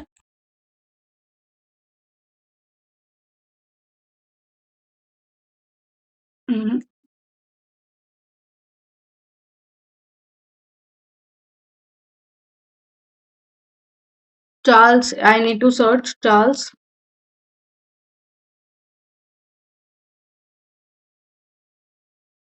हम्म, इस तरीके से देखो इनकी पूरी एग्जीबिशन लगती थी, ठीक है। तो ये अपने गारमेंट्स को, अपने आर्ट फॉर्म को ऐसे दिखाते थे, लाइक दिस। इसके गारमेंट की भी यहाँ पे फोटो है, ये मैं बच्चों इसलिए आपको दिखा रही हूँ जिससे एटलीस्ट आपको याद होने में आसानी रहे। याद, आई देखो, आई पर्सनली बिलीव कि अगर कोई बच्चा समझने से ज्यादा, चाहे आपके पास कम टाइम है, रट्टाफिकेशन से ज्यादा थोड़ा सा अगर समझ लेता है तो वो लिख पाएगा खुद से, आप भूलोगे नहीं। नहीं तो इतना रट्टाफिकेशन क्या क्या करोगे, स्टेप्स ऑफ कंस्ट्रक्शन भी ये भी इतना कर नहीं पाओगे। इसलिए मैं आपको पढ़ा रही हूँ, इसलिए मैं कोशिश कर रही हूँ कि आप लोगों को समझ में आए। प्लीज अगर डाउट है, कहीं भी कोई दिक्कत आती है तो जरूर मुझसे पूछो, ठीक है। आपको सिर्फ ये फोटोज इसलिए दिखा रही हूँ क्योंकि आपकी स्कूल के टीचर्स ने तो कुछ पढ़ाया नहीं होगा, दैट्स वाई, ठीक है। तो ये क्या है, द फर्स्ट मैंने आपको बता दिया कि dress makers followed the client instructions, आप फॉलो की, बेसिकली क्या था, ये अपने डिजाइन को क्लाइंट के पास लेके गए, ना कि क्लाइंट का वेट किया कि वो इनके पास आएंगे। लाइव मॉडल की बात करूं, लाइव मॉडल्स इन्होंने यूज करी थी वहां पे। लाइव मॉडल्स का मतलब है वो स्केचेस वगैरह नहीं, लोगों को पहना के सामने मॉडल्स लाइव उनको दिखाया, उसको बोलते हैं हम सोर्सेस, ठीक है। टू डिस्प्ले हिज क्रिएशन, उन्होंने लाइव मॉडल, मॉडल तो आपको पता ही है। ब्रांडिंग क्या होती है, he was the first to sew a branded label. तो इन्होंने क्या किया, जो पहले क्या होता था खाली लेबल लगते थे, तो इन्होंने एक branded label into his garment, identifying them as his original work. तो ये बताया कि ये मेरा ओरिजिनल काम है। पहले ना लेबल वाला ट्रेंड नहीं था कि अब कपड़ों के ऊपर लेबल लग रहे हैं कि इसने बनाया है। इन्होंने बोला कि मेरा, उन्होंने इतनी इंपॉर्टेंस दी कि ये डिजाइन मेरा बना हुआ है, ये मेरा आर्ट स्टाइल है, तो मैं इसके ऊपर क्या करूंगा, ब्रांडेड लेबल को सीव करूंगा, मतलब सिलूंगा। तो उस कपड़ों के ऊपर इन्होंने सिल के अपना लेबल लगाया। The collection, he introduce the concept of preparing a portfolio of design for client to choose from in advance. ये जो पोर्टफोलियो का सिंबल था ना कि फैशन का पोर्टफोलियो बनाओ, आपको एक कलेक्शन लॉन्च करना है, उसके 5 गारमेंट होने चाहिए, है ना। मान लो मेरा एक प्रिंट है, मुझे बीच के ऊपर प्रिंट्स बनाने हैं, तो बीच के ऊपर एक ही प्रिंट थोड़ी बनाऊंगी, 5-6 प्रिंट बनाऊंगी, फिर 5-6 प्रिंट में से एक दो लोगों को पसंद आएगा। तो ये कलेक्शन जो मैं प्रिंट्स का बनाऊंगी, ये तो कलेक्शन वर्ड है, किसने निकाला था, चार्ल्स फेडरिक ने निकाला था। सिल्वेट इनोवेशन क्या होता है, he is credited with popularising the Carinoline cage-like structure to hold up the wide skirt and later the bustle padding at the back skirt। तो ये क्या बोल रहा है, इसने एक सिल्वेट इनोवेशन करी जो कि credited with popularizing crinoline cage like structure to hold up the wide skirts. तो आपको नहीं पता होगा कि कैरेनोलाइन कैसा दिखता है, आई जस्ट शो यू। ये देखो, ये होता है, ये इतनी बड़े वाइट स्कर्ट को खोल के रखना, अगर ये स्कर्ट के अंदर नहीं डला होगा, अगर ये स्कर्ट के अंदर नहीं डला होगा, फ्रेम नहीं डला होगा तो क्या होगा, पूरी स्कर्ट चिपक जाएगी, ऐसे बिल्कुल सीधी हो जाएगी। तो इसको जो पूरी स्कर्ट को होल्ड करे, इतनी बड़ी स्कर्ट को फैला के रखे, तो इसने कौन सा स्ट्रक्चर बनाया, कैरेनोलाइन स्ट्रक्चर बनाया। आई होप याद आ गया क्या क्या कंट्रीब्यूशन करा है, शॉर्ट में एक बार रिवाइज करते हैं। अपने डिजाइन बनाए क्लाइंट को लेके जाने के लिए, सेकेंडली इसने लेबल को सीव करा अपने हाथ से, ब्रांड लेबल अपने आर्ट को प्रमोट किया। थर्ड इसमें आता है कि लाइव मॉडल यूज करी, इन्होंने कोई स्केच वगैरह नहीं दिखाया, अपना गारमेंट का जो था उन्होंने लाइव मॉडल पे दिखा दिया। सिल्हूट में क्या इनोवेशन करी, जो स्कर्ट में वाइड अप करने के लिए जो स्कर्ट्स में बनता है, तो इसने कैरेनोलाइन स्ट्रक्चर बनाया और बसल्स भी बनाए थे जो स्कर्ट में पीछे की तरफ लगते हैं। ठीक है, आई होप समझ में आ गया। Again very important question, contribution के ऊपर आ जाता है क्वेश्चन। जैसे मैंने बोला आपको चार्ल्स फेडरिक वर्थ के बारे में बताया, इसी तरीके से कोको शनेल का क्या कंट्रीब्यूशन है। कोको शनेल का क्या कंट्रीब्यूशन है वुमेन्स फैशन के अंदर, Coco Chanel liberated women's from constant of corset silhouette. Coco Chanel कहाँ की है, पेरिस की है, ये भी पता होना चाहिए कि वो कभी उसने बोला कि एक डिजाइनर बताओ जो पेरिस का है जिसने इतना कंट्रीब्यूशन करा, तो ये भी पता होना चाहिए। ठीक है, तो impact of Coco Chanel on women's fashion, women's fashion के ऊपर कोको शनेल ब्रांड, जो आप शनेल ब्रांड सुनते हो, उसका क्या इम्पैक्ट रहा है। Gabrielle Coco Chanel liberated women from the constant of corseted silhouette, तो ये कि भाई हमें सिर्फ कॉर्सेट ही पहनना है, उससे बाहर निकाला। Introduce comfortable clothing and practical elegance, सबसे बड़ा काम था कि पहले औरतें सिर्फ कॉर्सेट पहनती थी, उससे बाहर निकाला है शनेल ने। हर की contribution include the little black dress, LBD. LBD का मतलब वही है कि ब्लैक कलर जो मॉर्निंग के टाइम पे पहना जाता था, वो अब वुमेन्स पहन सकती हैं as a bold statement elegance. Black colour अब इंडस्ट्री में चलता है। जर्सी फैब्रिक का इनोवेशन किया, एक फैब्रिक होता है जर्सी जो कि नेटेड फैब्रिक होता है। ठीक है, ये एक चीप नेटेड फैब्रिक होता है, प्रीवियसली सिर्फ मेंस अंडरवेयर में यूज किया जाता था, बट नाउ अब ये वुमेन्स आउटरवेयर में यूज किया जाता है। ये काफी कंफर्टेबल फैब्रिक होता है, कंफर्टेबल होता है, ड्रेप्ड वेल, इजीली ड्रेप किया जा सकता है और मूवमेंट भी इजीली आप कर सकते हो, तो अलाउड मूवमेंट।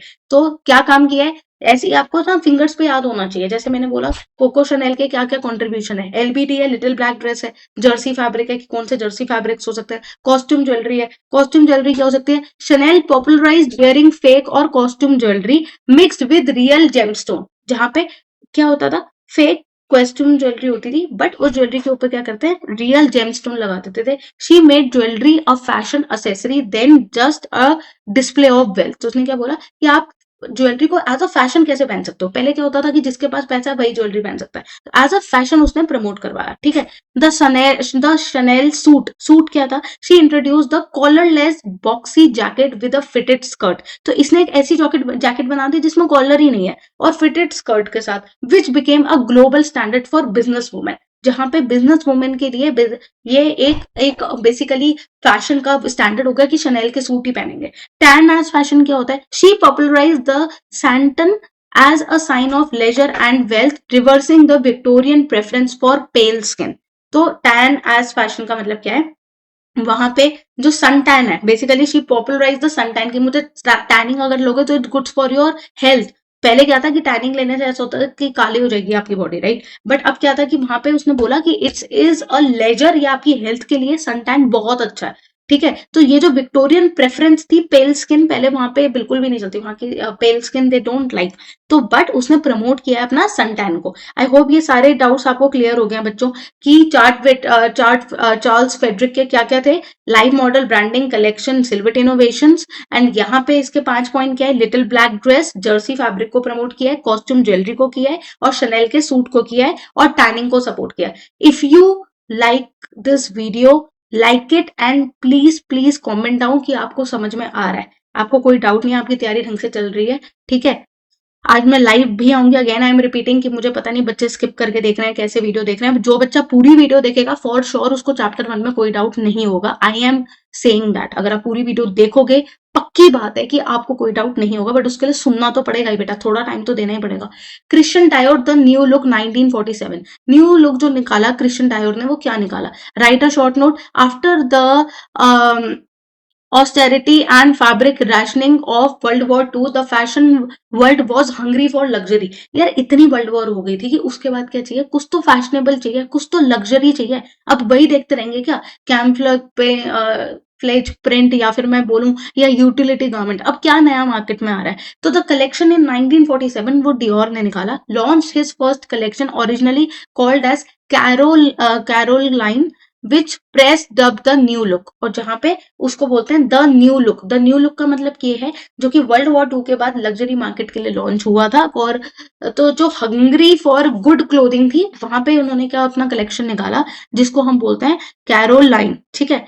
तो ये आपको स्पेलिंग पता होनी चाहिए, इसको बोलते हैं कॉरल लाइन। कॉरल लाइन इसको कलेक्शन का नाम है। सिल्वेट क्या था, किस टाइप के काम, मतलब किस टाइप का आपको फैशन दिख रहा था। Silhouette it features sloping shoulders, a tiny cinch waist, a voluminous long skirt that used yard of fabric. कहना क्या चाह रहा है कि वेस्ट बहुत कम, टाइम स्लोपिंग शोल्डर का मतलब होता है कि आपके जो शोल्डर यहाँ की जगह लटक रहे हैं, शोल्डर्स आपके नीचे आ रहे हैं, मतलब आपका गारमेंट ओवर साइज्ड है ऊपर से, तो it's a sloping shoulder. A tiny, पतली आपका क्या है वेस्ट एरिया है, किंच्ड है, and a voluminous long skirt, और बहुत ज्यादा फैब्रिक लगा हुआ है, that used a yards of fabric, इतना कपड़ा लगा के उसने एक बहुत लंबी लॉन्ग स्कर्ट बनाई है। आप इसको सर्च मार लेना, मिल भी जाएगा आपको। इम्पैक्ट क्या है, it brought back traditional femininity and revive the French textile industry, ending the era of war time utility clothing. जो कि मैंने आपको बोला, ये भाई वॉर चल रही है, वॉर के बाद भी तो कुछ आएगा। वॉर के टाइम पे सबने यूटिलिटी गारमेंट्स पहनने चालू कर दिए, कोट्स पहनने चालू कर दिए, ट्रेंच कोट पहनने चालू कर दिए।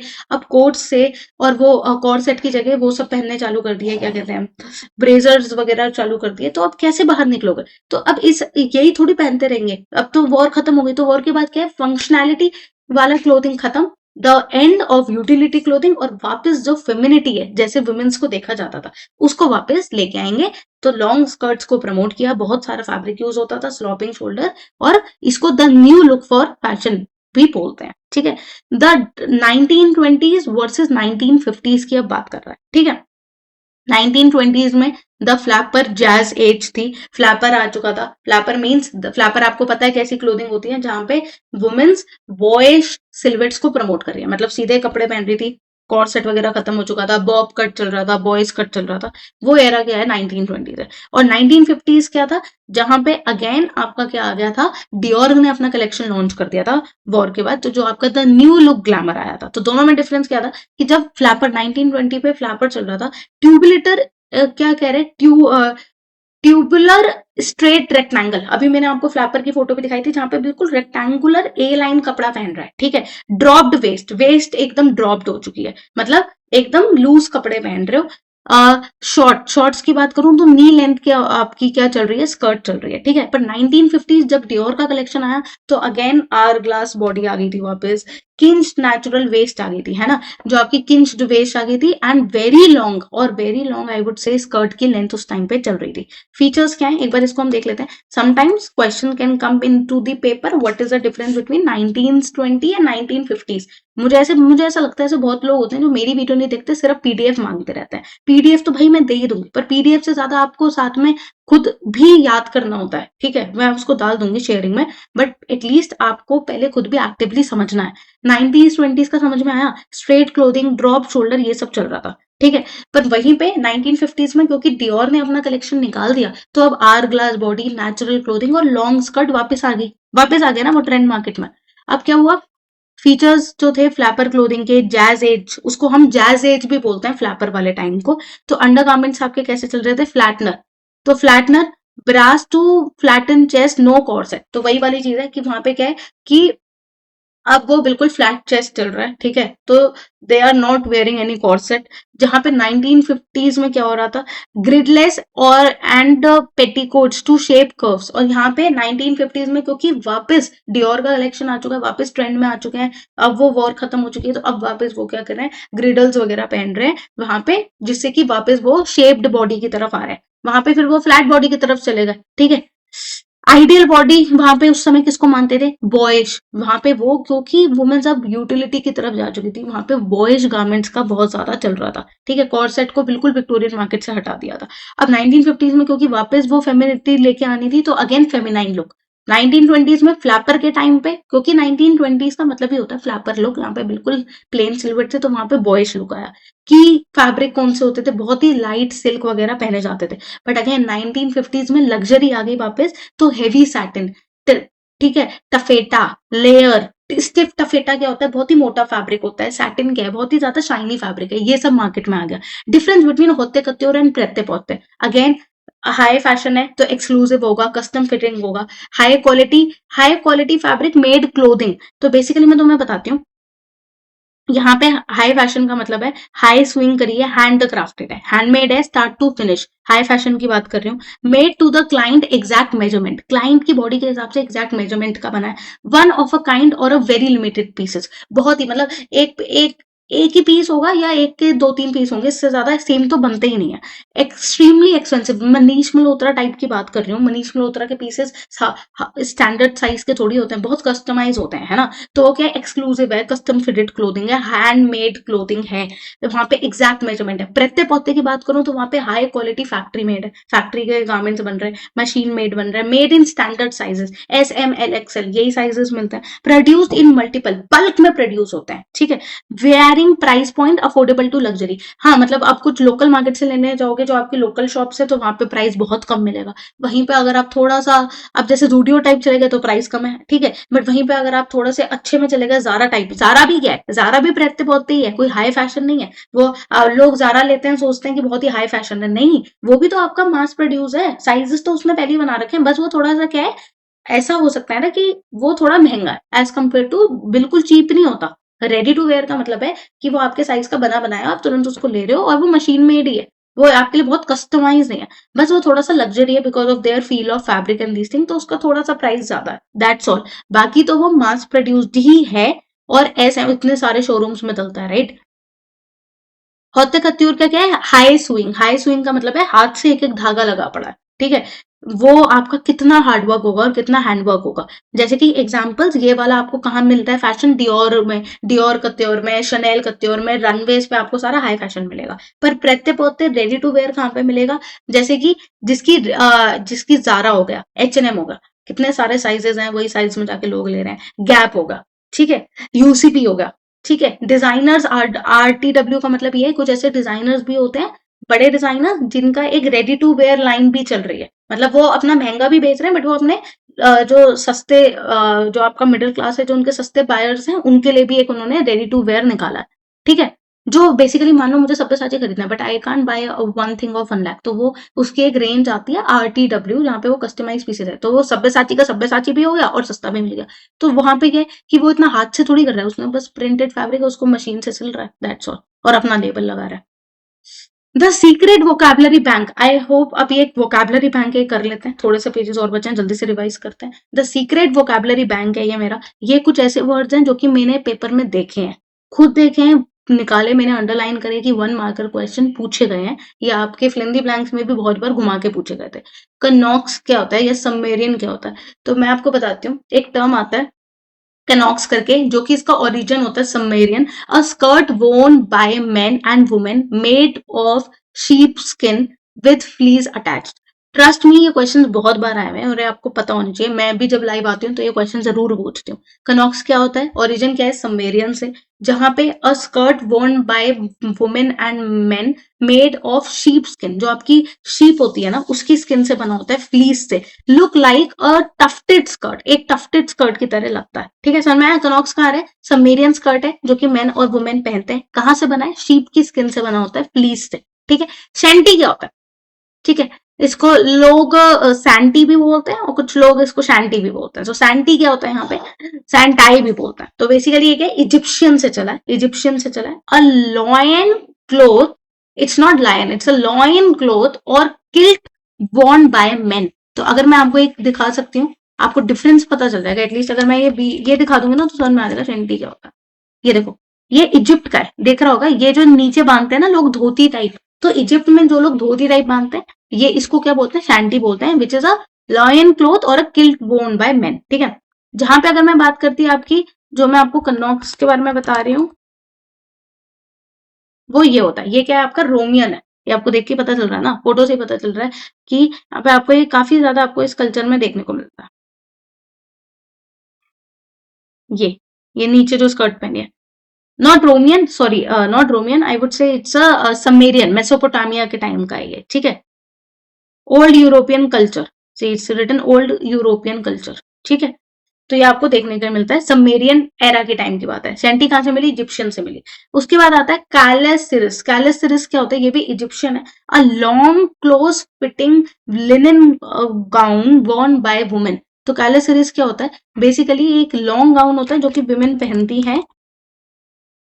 ये इस तरीके का दिखता है, एक बहुत लंबा गाउन है, देखो कितना लंबा गाउन है ऐसा, जो कि वहां पे आपको ये क्या इजिप्शियन है। आपको फोटो देख के भी पता चल रहा है कि इजिप्शियन में ऐसी फोटोज देखने को मिलती है। तो एक लॉन्ग गाउन होता है जो वहां की वुमेन्स पहनती है, उसको कैलेसिरिस बोलते हैं। चिटॉन क्या होता है? चिटॉन अगेन बहुत बार आया हुआ है। Himation, difference between himation and chiton भी आया हुआ है। तो चिटॉन क्या होता है? ये ग्रीक कल्चर है, ठीक है, रोमन ग्रीक कल्चर कहते हैं इसको, chiton and himation. A tunic made of two rectangle of cloth joined at the shoulder. अब समझ में तो ऐसे आता नहीं है, जैसे हम फोटो देखते हैं तो हमें समझ में आता है और याद रहता है, इसलिए मैं फोटो दिखाती हूँ, मेरा मेन मकसद ये है, ठीक है। सो चिटॉन देखो, चिटॉन क्या होता है? चिटॉन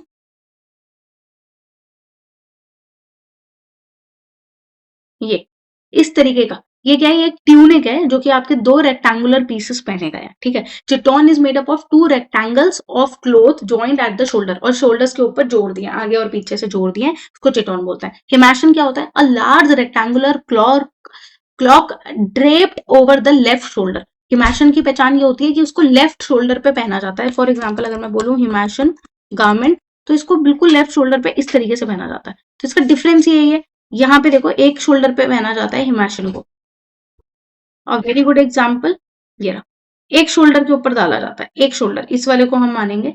तो ये क्या है कि ये ये आपकी शायद बुक में भी लगा हुआ है फोटो, ये वाला एक शोल्डर पे डाला जाता है, इसको बोलते हैं हिमाचल।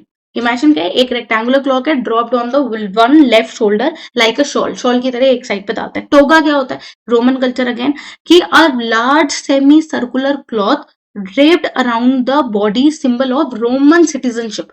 पूरे के पूरे कपड़े को बॉडी के अराउंड रैप कर देते हैं, उसको बोलते हैं रोमन सिटीजनशिप, जो कि सिर्फ मेन पहनते थे, उसको बोलते हैं टोगा, ठीक है। चिटॉन समझ में आया? दो पीसेस हैं ग्रीक के, जो कि एक आगे का पीस है, एक पीछे का पीस है, और शोल्डर से बंद कर दिया, सिंपल कपड़ा बन गया चिटॉन। हिमाचल जहां पे एक शॉल लेफ्ट साइड पे आ रही है। Toga a large semi circular cloth draped around the body, एक लार्ज सेमी सर्कुलर शेप है जो कि पूरी बॉडी के अराउंड आपने बांध रखा है। स्टोला क्या होता है? Stola means a long pleated dress worn by Roman women. Men के लिए तो टोगा है, तो स्टोला क्या था रोमन में? स्टोला वुमेन्स के लिए था, ठीक है, मैरिड वुमेन्स के लिए। पल्ला क्या होता है? अ शॉल, ये तो आपको पता है, शॉल और cloak worn by women over the stola. तो ये जो स्टोला क्या है? ड्रेस है, और उसके ऊपर पल्ला पहनते हैं। तो एक स्टोला क्या होती है? अ लॉन्ग प्लीटेड ड्रेस होती है जो कि रोमन वुमेन्स पहनती है। एक बार स्टोला और दिखा देती हूँ, फिर हमारे ये टर्म्स भी खत्म हो जाएंगे।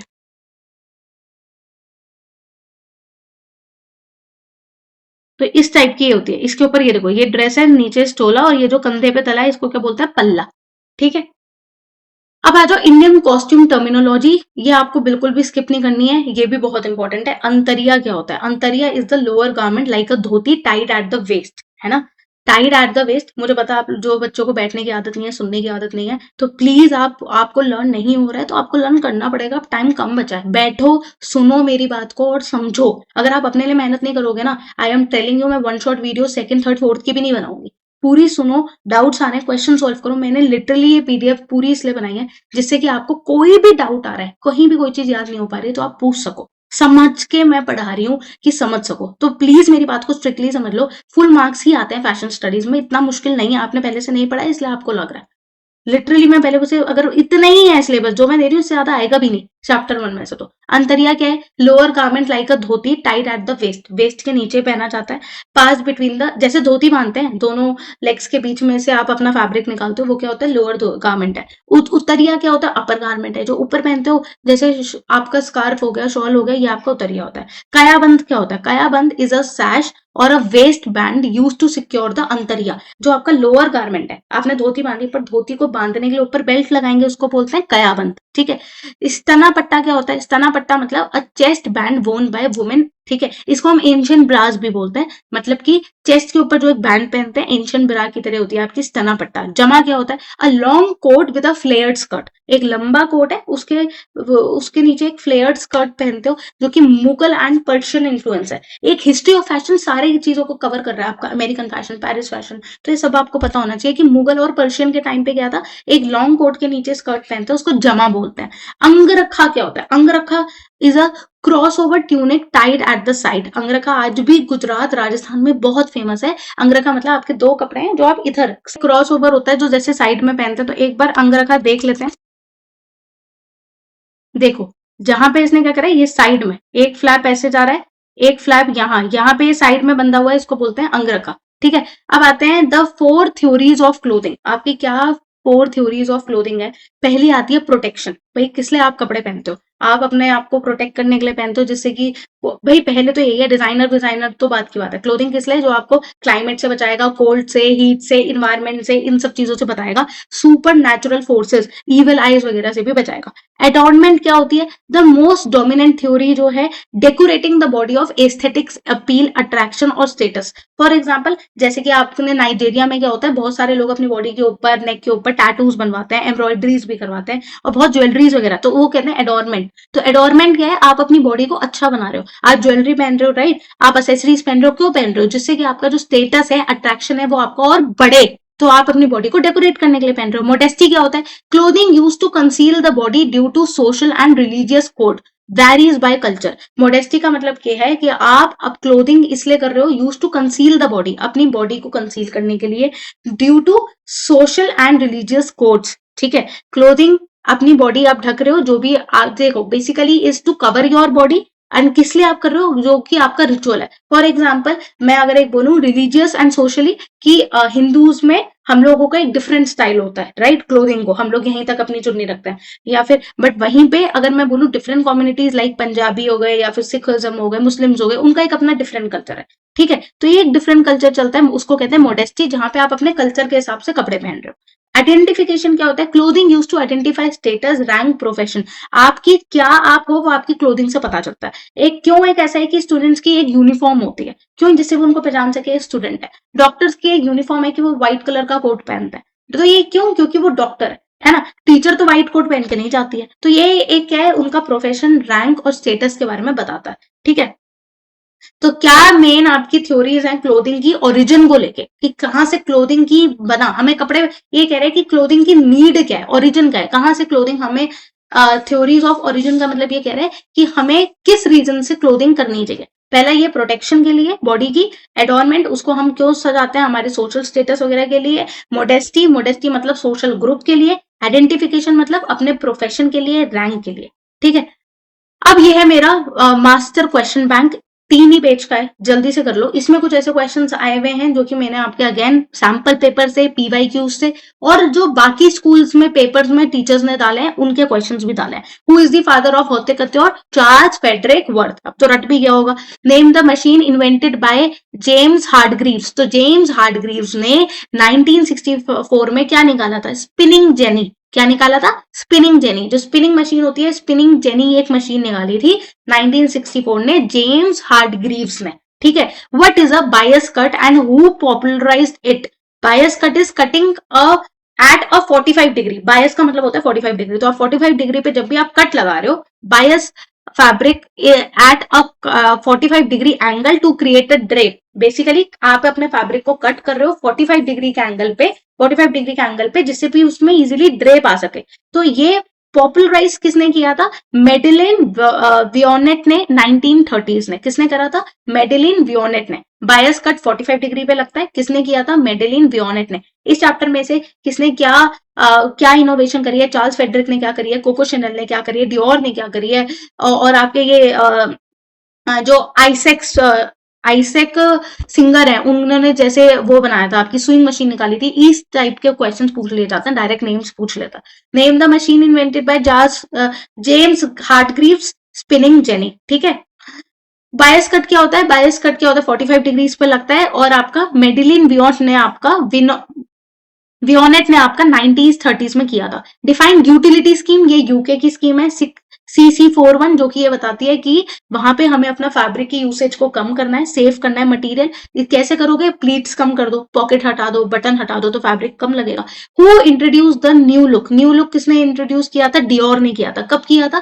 सारा जब ये वर्ल्ड वॉर चल रही थी, वर्ल्ड वॉर 1, तो अब उससे शांति पाने के लिए 50s में क्रिश्चियन डियोर ने अपना न्यू लुक का इन्वेंट किया था, जहां पे वापस फेमिनिज्म वापस आया था, राइट, जहां पे वो यूटिलिटी गारमेंट से और वो फ्लैपर एरा से अब वो वापस कहाँ पे आ गए थे, उस वाले एरा में आ गए थे जहां पे हमें long skirts again, cringed waste, है ना, जो मैं बोलती हूँ किंग्स वेस्ट का मतलब है पतली वेस्ट और लॉन्ग स्कर्ट्स हमें देखने को मिली। Which decade is known as jazz age, देखो उसने जैज एज के बारे में पूछ लिया, फ्लैपर एरा की बात कर रहा है जहां पे बॉयज कल्चर जो कि basically Bob cut flapper dresses पहनी गई थी, रोरिंग 20s जैज एज की बात कर रहा है। What is khadi? खादी क्या होता है? Hand spun hand woven fabric, एक ऐसा कपड़ा जो कि आप जैसे इंडिया में चरखा चला था गांधी जी के टाइम पे, तो क्या है? हैंड स्पन है, हैंड वोवन फैब्रिक है, popularised by Gandhi as a symbol of self reliance. तो गांधी ने बहुत प्रमोट किया सेल्फ रिलायंस पे ड्यूरिंग आवर फ्रीडम स्ट्रगल। तो पहले क्या था, वो हमारे पास स्पिनिंग मशीन नहीं थी, तो वहां पे क्या था कि जो हम कॉटन निकाल रहे हैं उसको हम खादी की मदद से अपना धागा, जो हमारा खादी था वो अपना चरखे की मदद से हमने उससे फैब्रिक बनाना चालू किया, जो कि हैंड स्पन था और हैंड वोवन था, ठीक है, क्योंकि तब उस टाइम पे पावर लूम्स वगैरह नहीं थे, तो वो हाथ का पूरा बना हुआ कपड़ा था, एक एक धागा हैंड वीव किया हुआ था, ठीक है।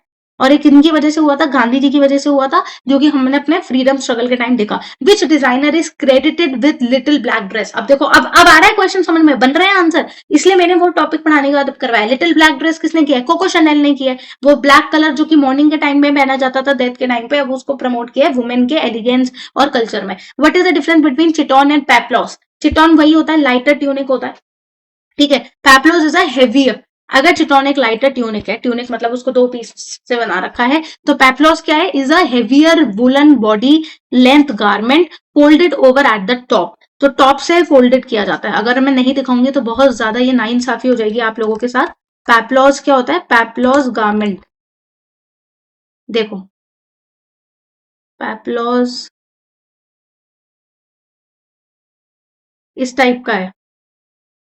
इसने एग्जैक्ट फोटो पेप्लोस की दी नहीं है, जो एग्जैक्ट होती है ये रही, इस टाइप का आपका पेप्लॉज होता है, ठीक है। तो पेप्लॉज क्या होता है? एक थोड़ा सा हेवियर वुलन गारमेंट से बना होता है और पूरी बॉडी लेंथ का होता है, पूरी बॉडी कवर हो रही होती है, ठीक है। डिफाइंड प्रत्यय होते हैं, रेडी टू वेयर होता है, मास मार्केट के लिए होता है, फैक्ट्री मेड क्लोथिंग है। Differentiate between shaped draped and stitched costume with example. Draped का मतलब है जैसे हमारी साड़ी, हमने एक फैब्रिक लिया, मैनीक्विन के ऊपर सिर्फ ऐसे ड्रेप्ड कर दिया, सिला नहीं है। जैसे कि साड़ी क्या है, पूरे कपड़े को हम सिलते थोड़ी है, पूरी साड़ी को पहनने का क्या करेंगे? फोल्ड करेंगे, उसको ड्रेप करेंगे, इधर से डालेंगे पल्लू। तो ये क्या आपकी ड्रेपिंग है, जहां पे कोई स्टिचिंग नहीं हो रही है। तो draped is a unstitched fabric, एक ऐसा कपड़ा जो कि कहीं से सिला हुआ नहीं है, और that is wrapped around the body, और आप बॉडी के अराउंड रैप कर दोगे। अब साड़ी एग्जांपल हो गया, टोगा हो गया, हिमाशन हो गया। टोगा में क्या होता है? यही तो होता है कि आप धोती की तरह उसको नीचे से बांधते हो और ऊपर कंधे पे डालते हो, लेफ्ट साइड शोल्डर पे हिमाशन डालते हो। तो सिंपल है, ये फैब्रिक आप डायरेक्ट डाल रहे हो, कहीं स्टिच नहीं हो रहा। स्टिच फैब्रिक क्या होता है? स्टिच का मतलब है फैब्रिक इज कट और उसको सिला जाता है, सीव करा जाता है to fit the body shape, और वो बॉडी की शेप में लाने के लिए फैब्रिक को कट करके सिला जाता है। ट्राउजर्स हो सकता है, कैले सीरीज हो सकता है, और जामा हो सकता है, ठीक है। इसने दिया भी है कहाँ पे हम फिटेड गारमेंट्स पहनते हैं, जैसे जामा हो गया, जहां पे आप अपनी कोट और स्कर्ट्स बनाओगे, जो कि आपका मुगल और पर्शियन में बहुत फेमस था जामा। तो वो क्या करता है, जब आपने टर्मिनोलॉजीज में ऊपर पढ़ा भी है, कैले सीरीज ट्राउजर्स वगैरह में आप फैब्रिक का पैटर्न कट करके सिलोगे तो वो स्टिच्ड है। How did the industrial revolution impact the fashion industry? Industrial revolution fashion industry को कैसे इंपैक्ट करती है? इट शिफ्टेड, वे इंडस्ट्रीज हुई तो क्या हुआ? It shifted the production from home, cottage industry जो घर घर में लोग सिल रहे थे, उससे उसने फैक्ट्री में लेके आई। पहले फैक्ट्रियां ही नहीं होती थी, घरों में ही काम होता था, घरों में ही मशीन लगी थी। मशीन क्या, घरों में हाथ से वो लूम से काम करते थे, पिटलूम वगैरह से। तो क्या हुआ, फैक्ट्रीज आने की वजह से घरों से उठ के कहां चले गए? फैक्ट्रीज में चले गए। तो इन्वेंशन ऑफ पावर लूम आने लगे, स्विंग मशीन आने लग गई, ठीक है। तो क्या हुआ, स्विंग मशीन आने लगी तो मैनुअली इतने लोगों का काम कम हो गया, ठीक है। स्विंग मशीन आने लगी तो काम आसान हो गया, और हम ज्यादा लोगों की जो क्लोथिंग की डिमांड है उसको फुलफिल कर पाए, जिसने की क्लोथिंग के प्राइस को चीपर बनाया और असेसेबल करवाया टू द मिडिल क्लास। नहीं तो अगर हाथ से बना हुआ कपड़ा होता ना, तो ट्रस्ट में वो इतना महंगा होता है कि nobody would have think of wearing a garment. तो वेयरिंग अ गारमेंट इतना इंपॉर्टेंट और इतना फीजिबल इसलिए हो पाया क्योंकि आपके पास पावर लूम्स है और स्विंग मशीन है। Why were corset abandoned in 1920s? क्योंकि women sought freedom of movement for work and sports. वहां पे वुमेन्स कहाँ जाने लगी थी 1920s में? वर्क प्लेस पे जाने लगी थी, स्पोर्ट्स में जाने लगी थी। कॉर्सेट पहन के थोड़ी वर्क प्लेस में जाएंगी। तो पोस्ट WW1 वर्ल्ड वॉर 1 के बाद, जर्सी यूटिलिटी गारमेंट्स के बाद, the flapper style required a boys straight silhouette making the hourglass corset obsolete. तो अब क्या हुआ था, जैसे ही वर्ल्ड वॉर वन हुई उसने क्या किया, the flapper style required a boys straight clothing, वो बहुत ज्यादा डिमांड में आने लगी थी। ठीक है, तो कॉर्सेट एबंडन करके फ्लैपर स्टाइल आने लग गया था। ठीक है, उसके बाद फिर जब फ्लैपर स्टाइल आया, फिर आपकी वॉर हुई और उसके बाद उसने 1950s में डियोर ने अपना द न्यू लुक निकाल दिया था। What was the significance of suffrage movement on fashion? It promoted rational dress like bloomers and practical clothing. भाई सफरेज यही थी कि वुमेन्स को स्पोर्ट्स में, वोटिंग के लिए, वर्क प्लेस में जाने के लिए उनको एक प्रैक्टिकल क्लोथिंग चाहिए, रैशनल क्लोथिंग चाहिए, ब्लूमर्स की तरह, जो कि symbolising women fight for voting rights and equality, जो कि ये वोटिंग राइट्स और इक्वालिटी मांगती है कि हम भी वर्क प्लेस में रहेंगे, हम भी स्पोर्ट्स में रहेंगे। और पहले तो वोटिंग थी नहीं, तो इनको प्रमोट करती थी। अब इसमें कुछ क्वेश्चन आते हैं। Trickle down, trickle up, trickle across theory. Trickle down जैसे कि मैंने बोला, एलीट से आपका नीचे की तरफ पूरा फैशन ड्रॉप हो रहा है, उसको ट्रिकल डाउन बोलते हैं। ट्रिकल अप भी मैंने उस समय समझाया था, फैशन स्टार्ट फ्रॉम स्ट्रीट्स, पंक है, जैसे कि पंक फैशन जो है ये स्ट्रीट्स में, जो लंदन की स्ट्रीट्स है वहां से ऊपर डिजाइनर्स लेवल तक गया था कि डिजाइनर्स उसे बनाए। कभी कभार क्या करता है, डिजाइनर बनाता है और नीचे गिरता है स्टाइल, सब फॉलो करता है। कभी कभार नीचे क्या फैशन होता है, धीरे धीरे एलीट क्लास में डिजाइनर्स नीचे वालों को कॉपी करके वैसा फैशन एलीट क्लास के लिए बनाते हैं। ट्रिकल अक्रॉस क्या होता है? ट्रिकल अक्रॉस का एक एग्जांपल होता है जैसे आईफोन हो गया। ठीक है, आईफोन क्या है, एक बार लॉन्च होगा तो चाहे वो एलीट क्लास के लिए हो, चाहे मिडिल क्लास के लिए हो, सबके लिए सब लेवल पे एक ही टाइम पे कलेक्शन का लॉन्च होना, उसको बोलते हैं हॉरिजॉन्टली ट्रिकल अक्रॉस होना। इसका लिंक मैं डिस्क्रिप्शन में डाल दूंगी, जरूर देखना। इस पे एक डिटेल्ड वीडियो बहुत अच्छी बनाई हुई है, 5-7 मिनट की है। Trickle down, trickle up, trickle across, कभी जिंदगी में भूलोगे नहीं क्या होता है। ठीक है, describe the Mughal influence on Indian costume. Mughal influence का क्या था? मुगल एंड पर्शियन इन्फ्लुएंस क्या था? Introduction of stitch garment. पहले क्या था, सारा आप देखोगे टोगा, हिमाशन, चिटॉन, ये सब क्या है, सिर्फ ड्रेपिंग हो रही है। पर स्टिचिंग कहां से चालू हुई कि हमें कपड़े को सिल के अच्छी तरीके से पहनना चाहिए? वो मुगल इन्फ्लुएंस से हुई। जामा हो गया, अंगरखा हो गया, ठीक है, पैजामा हो गया, लाइक हैवी एम्ब्रॉयडरी, जरदोजी। आपने देखा होगा मुगल लोग जो होते हैं वो जरदोजी, हाथ के काम को, फाइन मसलूम, पर्शियन मोटिव्स, ये सब कहां से आया? हमें मुगल इन्फ्लुएंस से मिला। आज भी आप देखो पर्शियल गारमेंट्स, जो सॉरी गारमेंट्स कह रही हूँ, पर्शियन कारपेट्स होते हैं, बहुत फेमस है। उनके मोटिव्स, उनके जो लुक होते हैं वो बहुत ज्यादा महंगे भी होते हैं। तो जामा हो गया, अंगरखा हो गया, जरदोजी, ये सब हमें मुगल इन्फ्लुएंस से मिला है। ये क्वेश्चन आ जाता है कि मुगल इन्फ्लुएंस से क्या क्या मिला है। हिप्पी मूवमेंट क्या होती है, उसके ऊपर नोट लिखो। 1960-70s में एंटी फैशन, ठीक है, यहाँ पे tie and dye, bold colours, bright colours, long hairs, bell bottom pant, ये बहुत ज्यादा देखने को मिली थी। आपको पता भी है हिप्पी कल्चर में लंबे लंबे बाल होते थे, music culture, long hairs, ethnic prints, बहुत एथनिक प्रिंट्स और बहुत loud prints, tie and dye, bright colours, ये सब हमें देखने को मिला। और ये किस लिए था? ये एक रिबेलियन कल्चर था, जो कि एक एंटी फैशन था, rejection of main stream trend. जो एक मेन स्ट्रीम में चलता जा रहा है, एक ही ट्रेंड चलता जाता था, तो उससे हटके इन्होंने जो एक ट्रेंड बनाया होता है हिप्पी मूवमेंट। ठीक है, जिसको हम एंटी फैशन मूवमेंट भी बोलते हैं, जो कि नॉर्मली फैशन में इतने, मतलब उन्होंने एकदम bright colours, long hairs, ethnic prints को एकदम सपोर्ट किया। ठीक है, to symbolise peace and rebellion. तो ये हिप्पी कल्चर इसलिए भी था कि उस समय जो वॉर चल रही थी उसको रिजेक्ट करने के लिए ये हिप्पी मूवमेंट चला था। वॉर हैव बीन, बस ये लास्ट के दो कितने क्वेश्चन रह गए हैं, बस ये थोड़े से क्वेश्चन रह गए, ये और कर लेते हैं बेटा, बहुत इंपॉर्टेंट है। War have been a catalyst for fashion change. Catalyst मतलब जैसी कोई एक वॉर होती है तो फैशन इंडस्ट्री में चेंज दिखता ही दिखता है। Justify the statement of world war one and world war two. क्या क्या देखने को मिला? वर्ल्ड वॉर वन में देखने को मिला कि वुमेन फैक्ट्रीज में आई। ठीक है, तो उन्होंने राइट एरो स्कर्ट्स पहननी चालू करी, है ना, स्कर्ट्स पहननी चालू करी और कॉर्ड सेट बिल्कुल रिमूव हो गए। मिलिट्री के हमें ट्रेंच कोट देखने को मिले, रिस्ट वॉचेस देखने को मिली। तब लड़कियां रिस्ट वॉच भी नहीं पहनती थी, कोट भी नहीं पहनती थी, पर कोट और वॉचेस देखने को मिली। वर्ल्ड वॉर टू में क्या हुआ? मटीरियल स्टोरेजेस, ठीक है, यूटिलिटी क्लोथिंग देखने को मिली। यहीं पे आपकी वर्ल्ड वॉर टू में तो यूटिलिटी क्लोथिंग लॉन्च हुई थी, जो यूके ने करी थी, CC41। तो ये क्या हुआ था, यहाँ पे यूटिलिटी क्लोथिंग, प्रैक्टिकल क्लोथिंग को सपोर्ट किया गया कि भाई अब वुमेन्स काम कर रही हैं फैक्ट्री में तो वो सब नहीं पहन सकती हैं।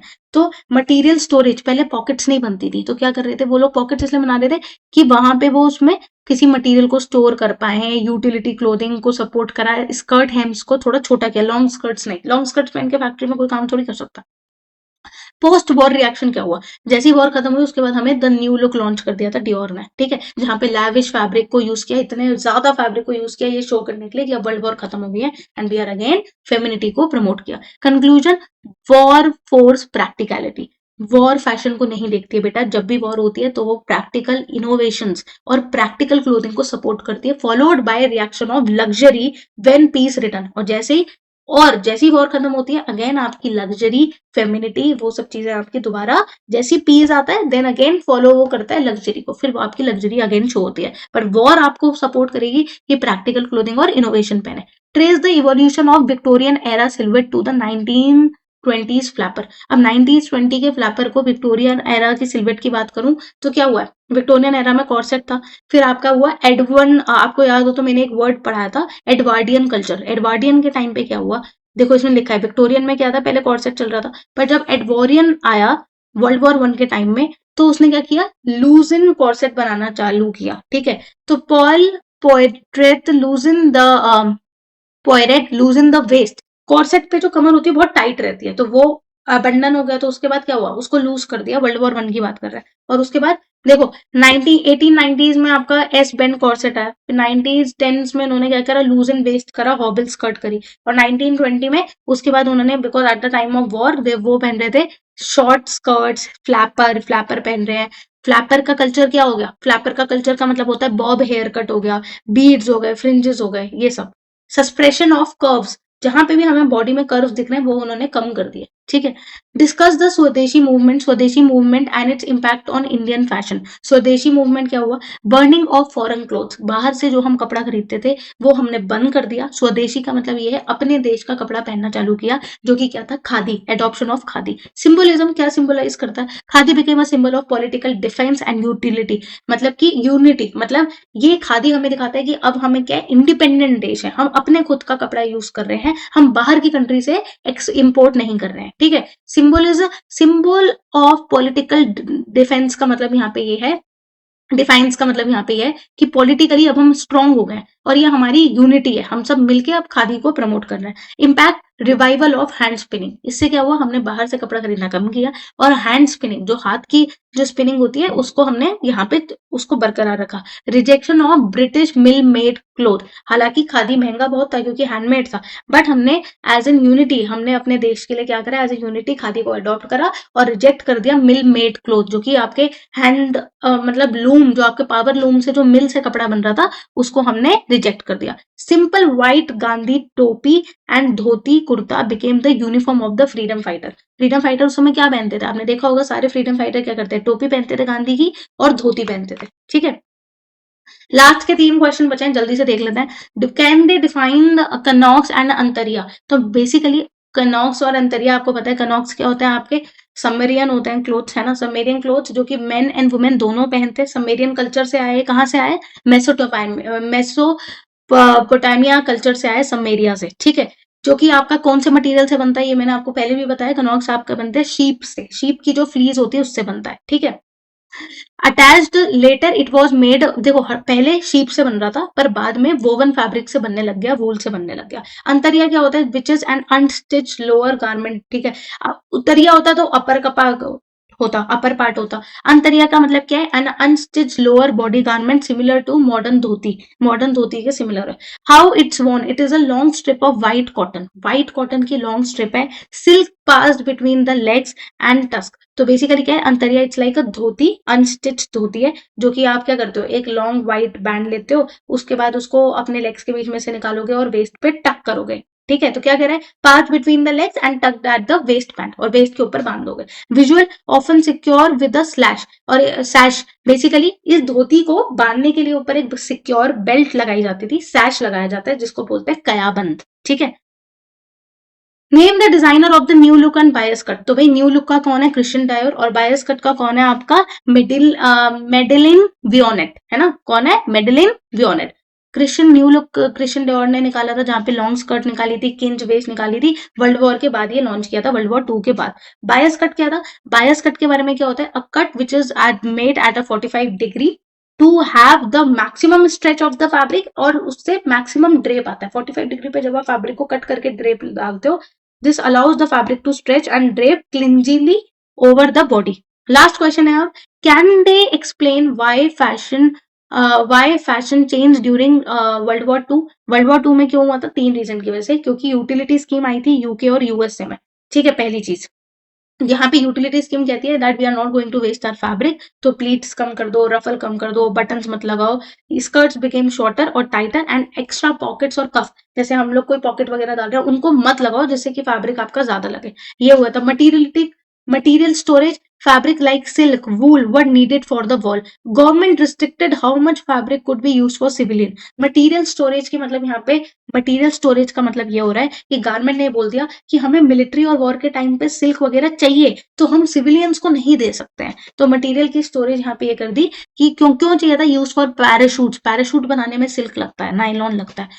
वूल क्यों चाहिए था कि सोल्जर्स की यूनिफॉर्म वगैरह बनाने में, तो मटेरियल को रिस्ट्रिक्ट कर दिया था सिविलियंस के लिए, ठीक है। Women in war workforce में जो थी, वर्क फोर्स में वुमेन काम कर रही थी, तो women took over the factories job, they needed practical and safe clothing, this normalize trouser and overall women changing the silhouette permanently, और जिससे कि पूरा वुमेन का जो सिल्हूएट है पूरा चेंज हो जाएगा। Guys I for definitely I am going to share this PDF. मैंने सारे का सारा टॉपिक जो आपका है चैप्टर 1 के, आपने मेरे साथ रिवीजन किया है तो आपको लग भी रहा होगा कि आपने सारा पार्ट कवर कर लिया है, तो हैव कॉन्फिडेंस इन यू, ठीक है। आई एम गोइंग, ये मैं अभी डाल दूंगी यूट्यूब पे वीडियो, बट अब इसके बाद I am going to make one more video जो कि आज शाम को मैं डाल दूंगी, which is about chapter 2 basic pattern की, ठीक है। कोशिश करती हूँ कि मैं 2 डाल दूं, चैप्टर 2 की भी डाल दूं पूरी वन शॉट और चैप्टर 3 की भी डाल दूं, बट प्लीज तब तक आप चैप्टर 1 को देखो, पूरा ढंग से अपना तैयार करो। चैप्टर 2 की जो वीडियोस मैंने डाल रखी हैं एटलीस्ट उनको देख लो, सो दैट आपको पहले से, और फिर आप मेरी वीडियो देखोगे वन शॉट तो एक रिवीजन हो जाएगा आपके लिए, क्योंकि उसमें मैंने डिटेल में पढ़ाया है, अब मैं वन शॉट में आपको और अच्छी तरीके से उसको कवर करने वाली हूँ, ठीक है। डू सब्सक्राइब चैनल, क्योंकि आज लाइव आ जाऊंगी, टाइम थोड़ा फिक्स नहीं है मेरा कि मैं ऑफिस से कितने बजे आती हूँ, but I try my best कि मैं लाइव आ जाऊं आप लोगों के डाउट्स क्लियर करने के लिए, ठीक है। बाकी ऑल दी वेरी बेस्ट, और टेंशन मत लो, I am trying my best, जितना मैं कवर अपनी तरफ से करवा सकती हूँ आप लोगों के लिए। चलो बाय बाय।